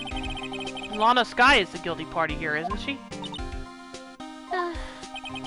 Regardless, the prosecutor is responsible for the evidence they present in court. Not only that, but as you know, there've been a lot of rumors going around about Mr. Edgeworth. His amazing talent as a prosecutor has kept him safe from those who don't like him. But now, with this... Are there really so many people who hate him? In our world, only those with talent rise to the top. Mr. Edgeworth not only has that, but he's young. There's no better recipe I know of for making enemies. Hey, Dick! Keep up the good work! Yes, sir! Let's go out for lunch again sometime. My treat. Yes, sir! You gotta take me back to that joint sometime, okay, Dick? Yes, sir! Dang, he's popular all of a sudden. It seems you don't have any problems with enemies. Well, I'm careful not to stick out. Anyway, I'm a bit worried about him. Under all this pressure, I'm afraid Mr. Edgeworth just might crack. Kinda surprised he hasn't already. Actually, I took a look at the file earlier while the coffee was brewing. He seems genuinely concerned for Edgeworth. Well, did you find out anything? Only those with talent rise to the top. Are we talking about Miles Edgeworth or Sai Nijima? That's a good question. Wait a minute, when did you play Persona 5? Or at least watch it? Because I mentioned it yesterday when I said I was giving Miles my voice similar to Yusuke's and you didn't say anything.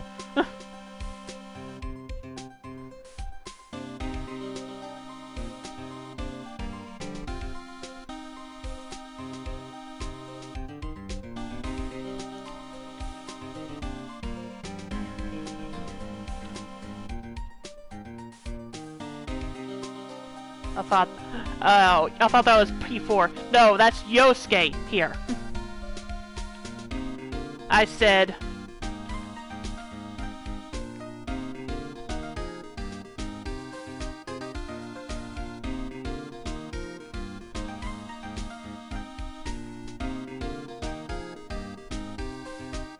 I haven't played P5. Okay, fair enough. Have you played P4? Or 4 for that matter, okay. Have you played any Persona games, then?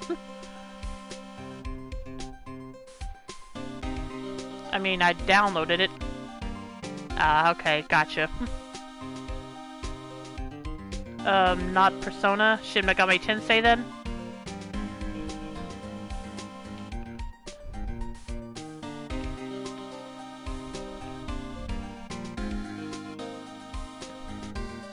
I have a habit of starting games and not finishing them. Okay. Yeah, I used to be bad about that too, so I understand. SMT4 and SMT Strange Journey Redux. Oh, okay. I'll probably go get SMT3 Nocturne when it comes out on when the remastered version comes out. And then I'll also be getting SMT5 whenever heck it comes out.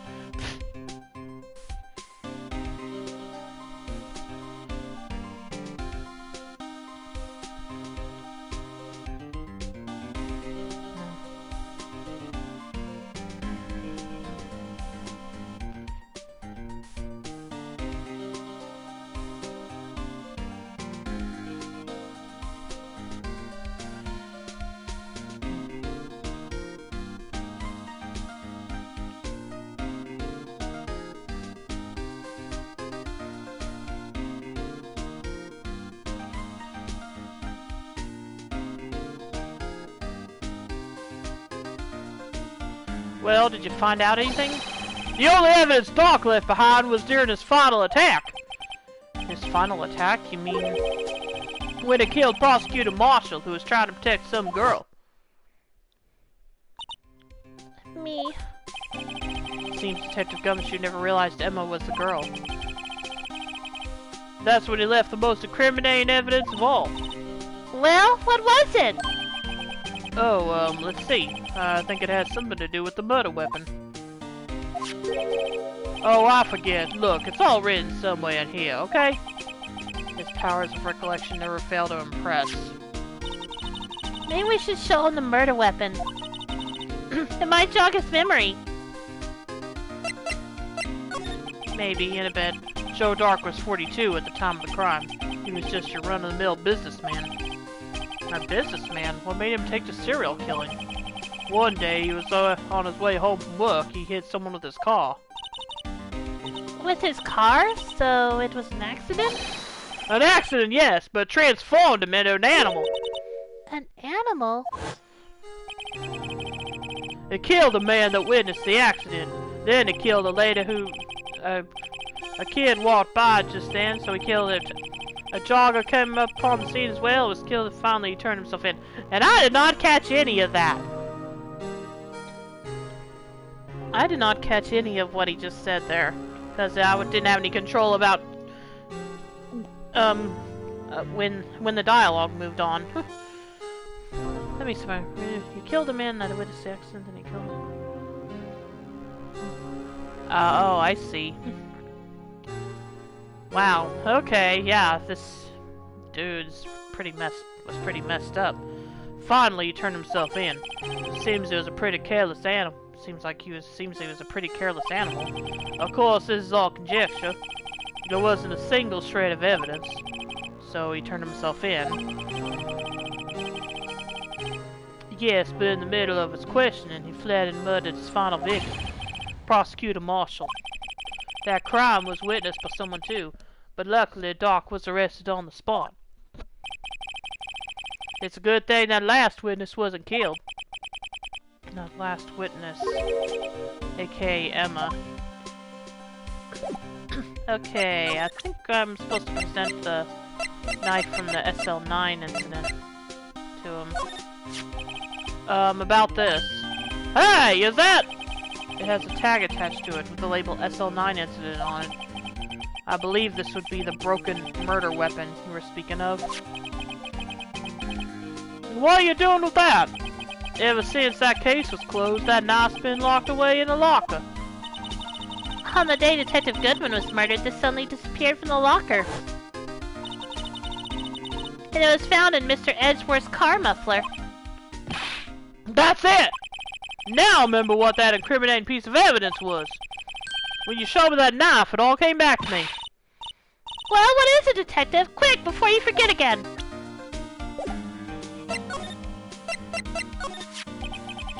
This knife, it was Joe Dark's, wasn't it? That's right. We traced it back to the store he bought it at, plus it had his fingerprints on it too. But no one actually witnessed him using it to murder anyone, right? That's where his luck ran out. When you take a good look at the knife, you'll see it's broken. You don't have to take a good look to notice that.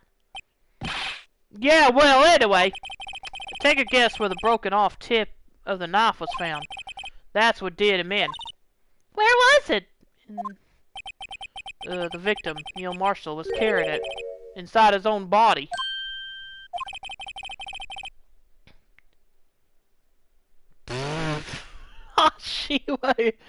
Oh, yeah. Oh, it was found in Dick Gumshoe's pocket. Afraid not. That settles it. Gumshoe's the killer. You're really wanting to pin something on Gumshoe, aren't you? It was found deep inside the stab wound. Did it match Dark's knife? You bet. Down to the last fiber. That's pretty conclusive. Neil's autopsy report. Stabbed in the back, died from punctured heart and lung. Ew. Knife tip was in the wound. Switchblade knife, updated in the court records. Broken tip was found in the victim's body, belonged to murderer Joe Dark. Well, there you have it in a nutshell. That's all I know.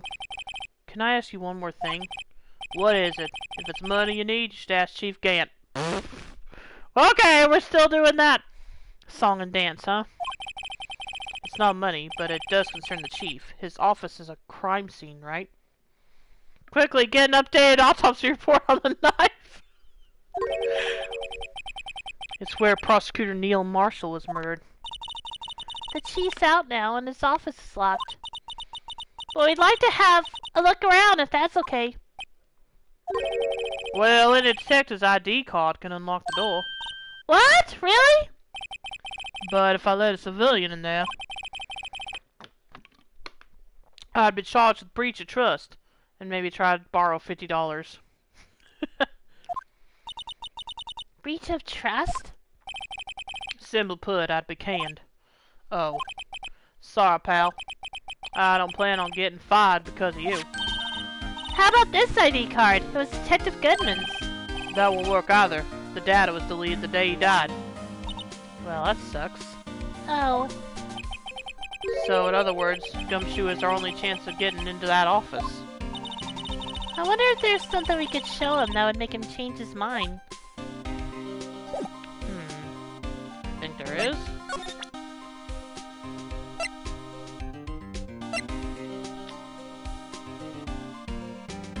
Aha! I think I might see what you're getting at. Let me look at this again, though.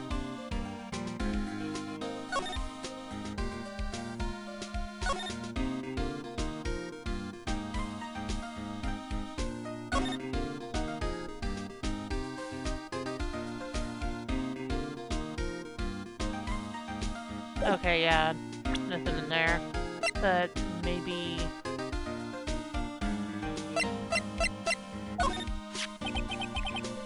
About that jar, I think I've seen it before somewhere. Somewhere? Or maybe it's one of those memories people have from previous lives. This must be the most uninformative detective I've ever met. Something about it makes me feel uneasy.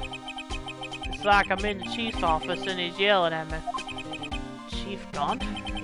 Where could I have seen that before? Yeah, where indeed. Let me share a little advice with you as a detective. If you don't... Did you know that the French don't have a word for deja vu? Gee, you don't say.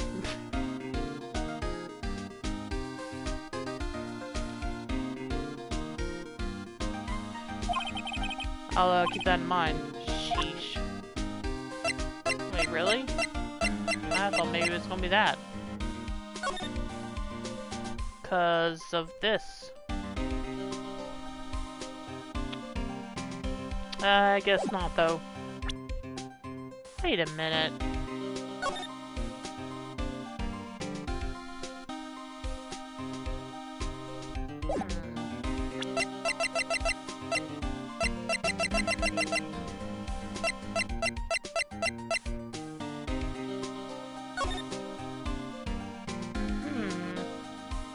Not sure what to make of that.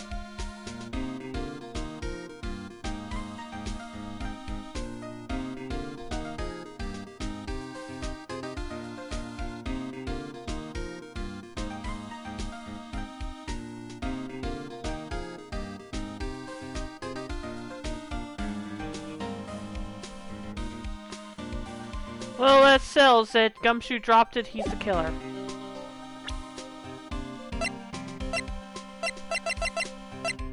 Well, I'm not sure what I'm supposed to show him then.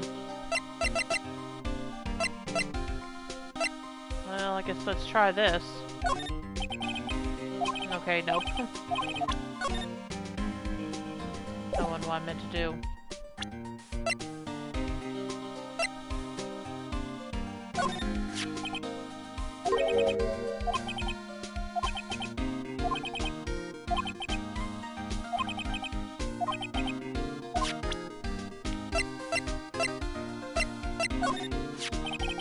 I've been studying up on those files. There's nothing wrong with Mr. Edgeworth's presentation. The thing people are accusing him of injustice.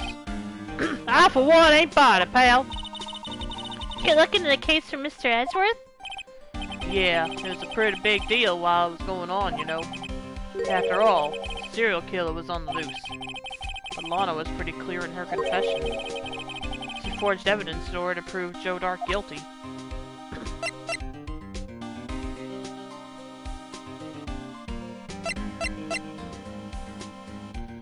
Well, I'm not sure what else I'm supposed to show him, so I guess I'll just show him everything and see what connects.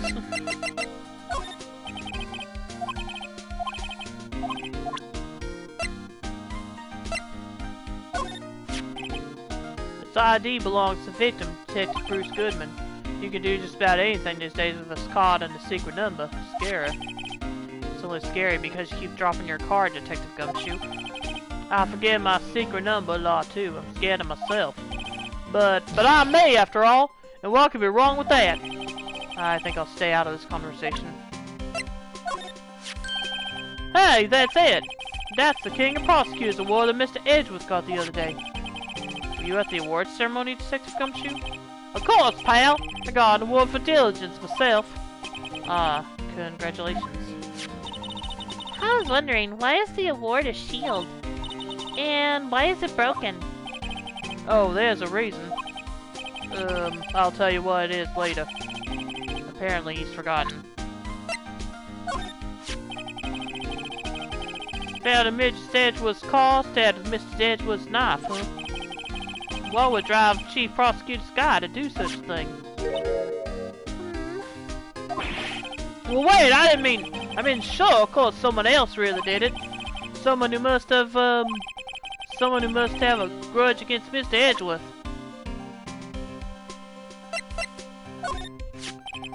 This guy almost made us lose a case today.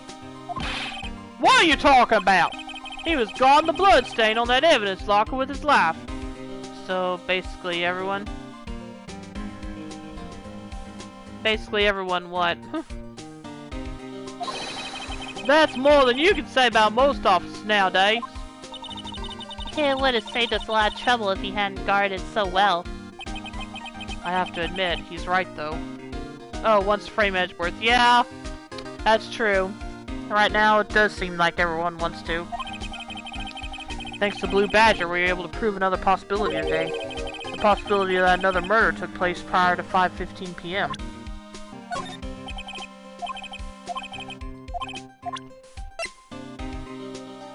Yep, everyone wants to get rid of Edgeworth.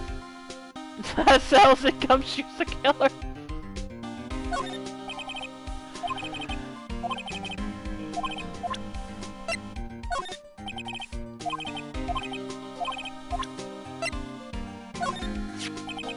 That's the photo that Miss Starr took. Anything you can tell us about it? That Miss Starr is quite the lady. Well, I remember who was winner. I was 16. She's the only one who ever got me to talk about what happened. 16? That's how old I am now! What would happen? I wonder if Detective Gumshoe wore a trench coat in high school, too.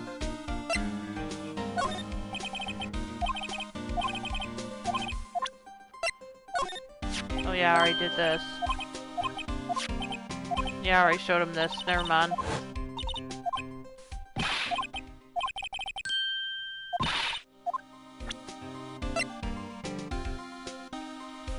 Is it possible you don't have it yet? Yeah, maybe. Cause I thought maybe I was supposed to show him the broken jar and then this. Yeah, it's that's.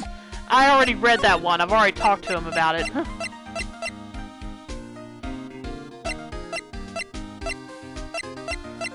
So yeah, I wasn't supposed to show him the knife again. I'd forgotten I'd already done that.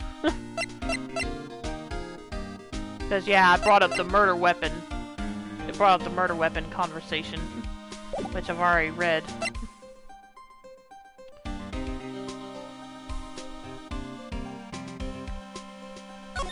But yeah, I thought I was going to have to show him the broken jar and then this photo.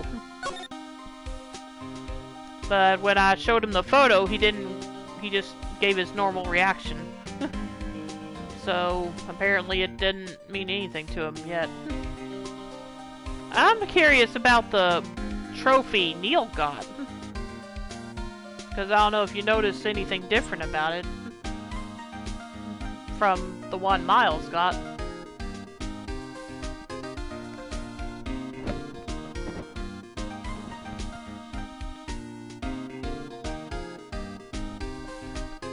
Yeah, of course. Well, yeah, of course you did. You've played this before. So I'm kind of curious about that. But that wasn't why I wanted to show it to him, obviously. Did I do this? Oh. If I did, he didn't respond to it, so... Yeah, let's just get out of here and see what else we can do. How's the snow? Still on the ground right now. And hey, Ike, welcome to the stream. How you doing tonight?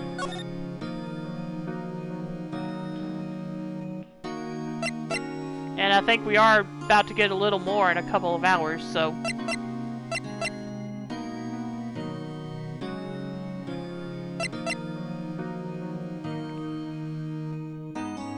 That's good. Glad to hear it. see, is Edgeworth back yet? Yep, I guess he is. Played PSO2 all day. I wish that would come to PS4 already. I heard a while back it was supposed to eventually in English, but it hasn't happened yet, and I haven't heard any more news about it. I think the butler did it. What butler? Sorry, I'm just being silly now. February 24th, High Prosecutor's Office, room 1202. I wonder if Edgeworth is back yet.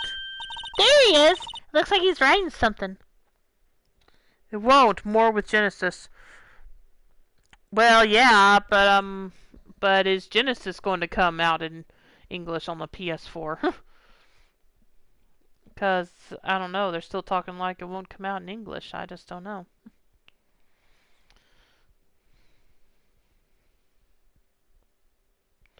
We've already determined Gumshoe did it. Yeah, sure. There he is! It looks like he's writing something. What are you doing here? He sure was quick to throw that paper on the floor. Tough day in court, huh? I've had to live the past 2 years with rumors flying around. What's another allegation to me? Cheer up, Mr. Edgeworth. I'm rooting for you. That's Edgeworth for you. Always trying to hide his real feelings. Ah, so he's a tsundere now. Got it. Then again, he probably always was. Just not doing as good a job as hiding it now. So, what do you want? Unlike some people, I don't have all day. Gee, I can't imagine why anyone would have allegations about you faking evidence, like updated autopsy reports. True. There's no excuse for what I've done.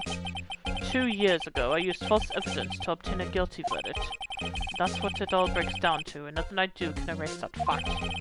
But you didn't know, did you? I mean, the ad evidence was falsified. The police department and the prosecutor's office share a bond of trust. If that bond is broken, we stand to lose everything. The police department's error is my error. My responsibility as the prosecutor in charge. That fact remains the same no matter what excuses I might have. Mr. Edgeworth? I take pride in my work. So tell me why. Why has it all come to this? Even Edgeworth can't keep this kind of emotion bottled up. Are you up for the trial tomorrow? First last year's trial, and now this one. Seems all you do is worry about me. Japanifornia really doesn't have a concept of requiring intent. That's true. To be honest, you're getting on my nerves. But Mr. Edgeworth, you can't just walk out on the trial! Tomorrow's the last day. It's too late to change prosecutors. I bet that's what my superiors are banking on. I never thought that case would come back to haunt me like this. What do you mean? The list of evidence, it seems too short. Most lists run twice as long. It's only half as long as most lists? That is odd. After Neil Marshall was murdered, I became prosecutor for that case. I may not have been part of the investigation, but I knew what I had to do. Use the evidence I was given to prove the suspect guilty. That was really the only thing on my mind at the time. Say, we just saw a picture taken around that time. That picture. Something seemed strange about it. Okay, I guess I gotta show that to Edgeworth in a moment. Could you tell us again about what happened that day? The day Detective Goodman was murdered? You were participating in a ceremony over at the station, right? I've never cared for ceremonies, but I had it, and that one. Because you were awarded this? Those receiving awards couldn't exactly skip out on the ceremony. I finished up at the office in the morning and drove over to the police department. You finished up at the office? Yes, just odds and ends. Clerical stuff. I didn't plan on returning to the office that day. That is, until I was asked to take something back. Take something back? This. Oh yeah! Chief God asked you to hold on to that, didn't he? Yes, it was a piece of evidence in a case that was closed half a year ago. He asked me to bring it back to the prosecutor's office. That's a story we heard yesterday. So you came back here to the prosecutor's office because the chief asked you to? That's right. Okay. Now I think I gotta show him that photo. This picture was hanging on the wall in Chief Gaunt's office. Prosecutor Neil Marshall. He had just started making a name for himself. Looks like this was taken when he received the King of Prosecutors trophy. Speaking of that, there's something that bothers me. Yes. The trophy Mr. Marshall is holding. It's a little different than yours. Yes, you're right. Ah, I remember now. Remember what? That was what the official prosecutor's trophy looked like until 2 years ago. There's a story behind its design. A story? Sounds interesting. Would you mind telling it to us? It's simple, really. Contradiction. That's what the award's based on. Surely you have more to say about than that. This award originates from an ancient Chinese tale. In Chinese, the word contradiction is written with 2 characters. The first means halberd, and the second means shield. Have you heard this story? Me? Oh, sure. Everyone knows that. Why don't you tell it, though? For Emma's sake. Smooth. Smooth, Phoenix. Very well.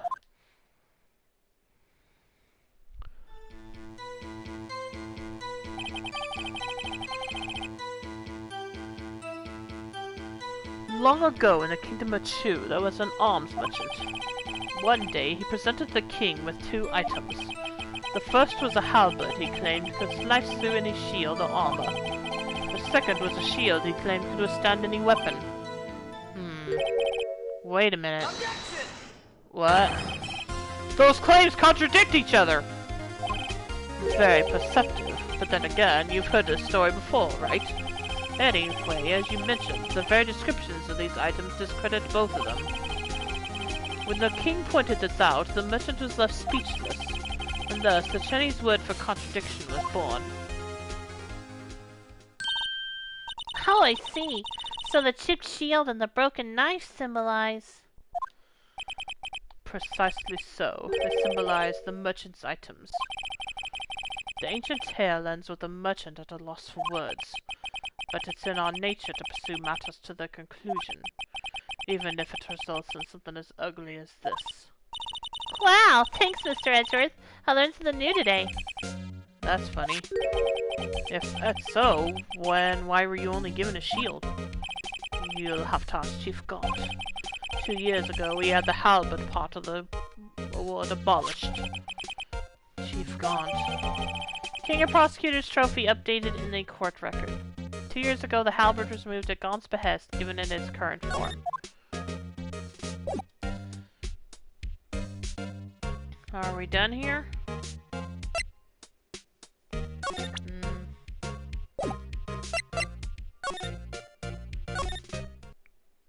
Yep, I guess we are. February 24th, Prosecutor's Office, underground parking lot. Excuse me. Yep, called it. Did you look around? No, but it's letting me continue, so... Would either of you care for a quarter pound of roast beef? Miss Starr, I guess she's out of lunches. You certainly are the curious sort, aren't you?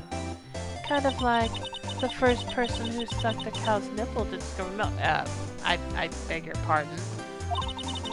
Still, I never thought you'd go digging up that case from 2 years ago. Everyone in his trial was involved in the SL9 incident. Not only that, but the murder occurred on the very day the evidence from that case was due for transferal. It can't all be attributed to mere coincidence. Aren't you forgetting something?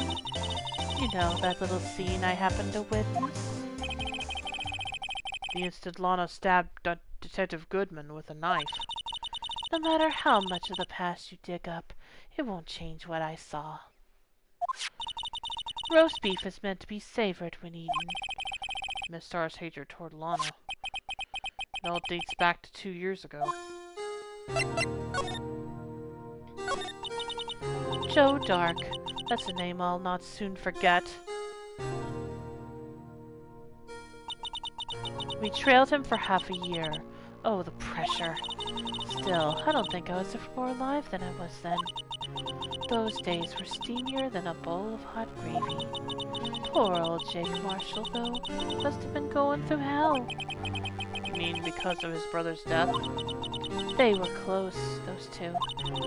After Neil died, something took over Jake. He became obsessed, and Jake Marshall was still in McCree one trick. Yep, pretty much. Seeing Jake like that made her all the more desperate. Her? Lana Skye. My sister? The best of the best were put on that SL9 case. Of course, they were led by that legendary duo. Lana and Chief Gaunt. That legendary pair was the reason we were able to keep up our investigation. That's why we were so shocked over how it turned out. You mean with the forging of the evidence? Don't get me wrong, Joe Dark got what he deserved. Still, it was obvious the evidence produced in court was being manipulated. Items our team never found would suddenly appear, while other items were kept secret. But you don't have proof anything illegal was done. I'm proof enough of what happened. After that case, all of us save Goodman were relieved of our duties. Most without even so much as an explanation. Then Lana Skye transferred to the prosecutor's office and became chief prosecutor. Lana always wanted to be a prosecutor. Nothing's quite as simple as it appears. Huh? Lana Skye was merely being used as a pawn. That's my take on the matter. She was being used? Demon Gant and Lana Skye. Gaunt led the investigation with Lana second in command. They were the best. They solved all kinds of cases together, didn't they? Demon Gant's magnetism in particular was almost unreal. His magnetism? By that I mean his ability to attract evidence. He produced the most incredible evidence in the cases he handled. Incredible evidence? You mean... Oh yes, there were rumors about him even back then. No one dared confront him, though. I take it she's talking about forged evidence. Back then, everyone looked up to Lana. All the detectives wanted to be like her. Really? Oh yes, myself included. I was a fool, really. She hated anything crooked and always watched out for the other detectives. That's why she was so concerned for Jake. Mr. Marshall. When Jake's brother was murdered, she felt as if she had lost her own brother. If it wasn't for her, I don't think Jake would ever have recovered from his shock. That's what makes it all the more infuriating. Miss Starr. That's why I'll never be able to forgive her. Why did she have to turn so cold after that?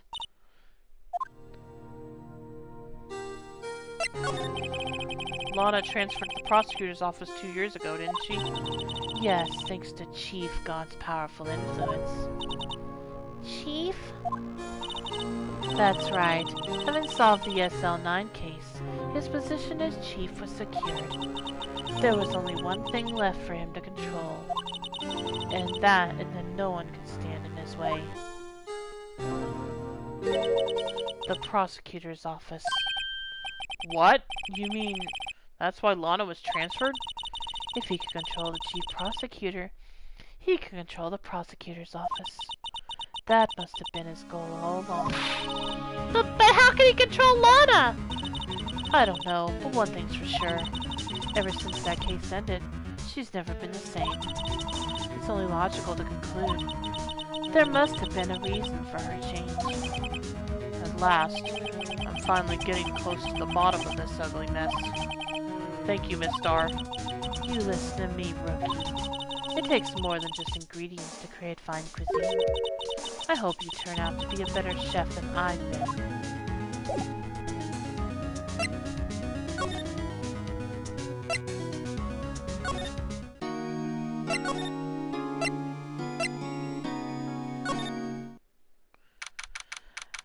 February 24th, Police Station, Criminal Affairs Department. Oh, you're back. You're still here? I gotta make 150 copies of these files. Brewing coffee, copying files. I'm turning into a regular DJ! You're a DJ as well? If I'm not mistaken, I think he means desk jockey. Oh, that DJ. I gotta admire your persistency, but my answer's still no. I'm not letting you in the chief's office, period. It'd be my neck on the line. That office is the last crime scene in the SL9 incident. I have to take a look in there. There's gotta be something we can do to make the detective change his mind. Which, yeah, I think we're gonna have to do that next time, because it's really past time for me to be ending my stream. I was hoping to get to the next day before then, but didn't look like that was gonna happen. So, yeah, like I said, I'm gonna stop here for the night. Thanks for tuning in, everyone, and I hope you enjoyed tonight's stream. We'll be back tomorrow to continue this case. I'm not gonna even dare say I might finish it tomorrow this time, because that's what I thought was gonna happen today, and well, we saw what happened there. So yeah, again, thanks for everyone that tuned in tonight, and if you'll stick around, I'll be dropping a host. Let's see who I host tonight. Yeah, I did. But like I said, this case is much longer than I was expecting. Title: The Next Stream, Gumshoe is Guilty. Alright, I'll try to remember that. Can't promise I'll remember that, but I'll try to. Alright, let's see, want to see who is... You know what, let's hope... Come on, mouse, don't act like this. Let's host... I'm gonna host, Fudge. Just saw him, where is he? I'm gonna host Soren's Blade, who's playing Final Fantasy IV. So I hope you'll stick around for that. And I will see you tomorrow night. I hope you'll have a good night, and take care, everyone. Bye. As always, you can follow my YouTube channel. Weather permitting. Yeah. Hopefully that won't happen. See you then. Don't get a cold. Oh, I have not, yeah, I probably won't. I have not set foot outside of this house since this weather started, so I'll probably be fine. But yeah, hopefully nothing happens to keep me from streaming tomorrow. But yeah, you can follow my YouTube channel below to see my past live streams. And you can also follow my Twitter account to be alerted when I go live or if I have to cancel a stream for any reason. So again, go and drop a host with Soren's Blade, who's playing Final Fantasy IV. I hope you all have a good night. Take care, everyone. Bye.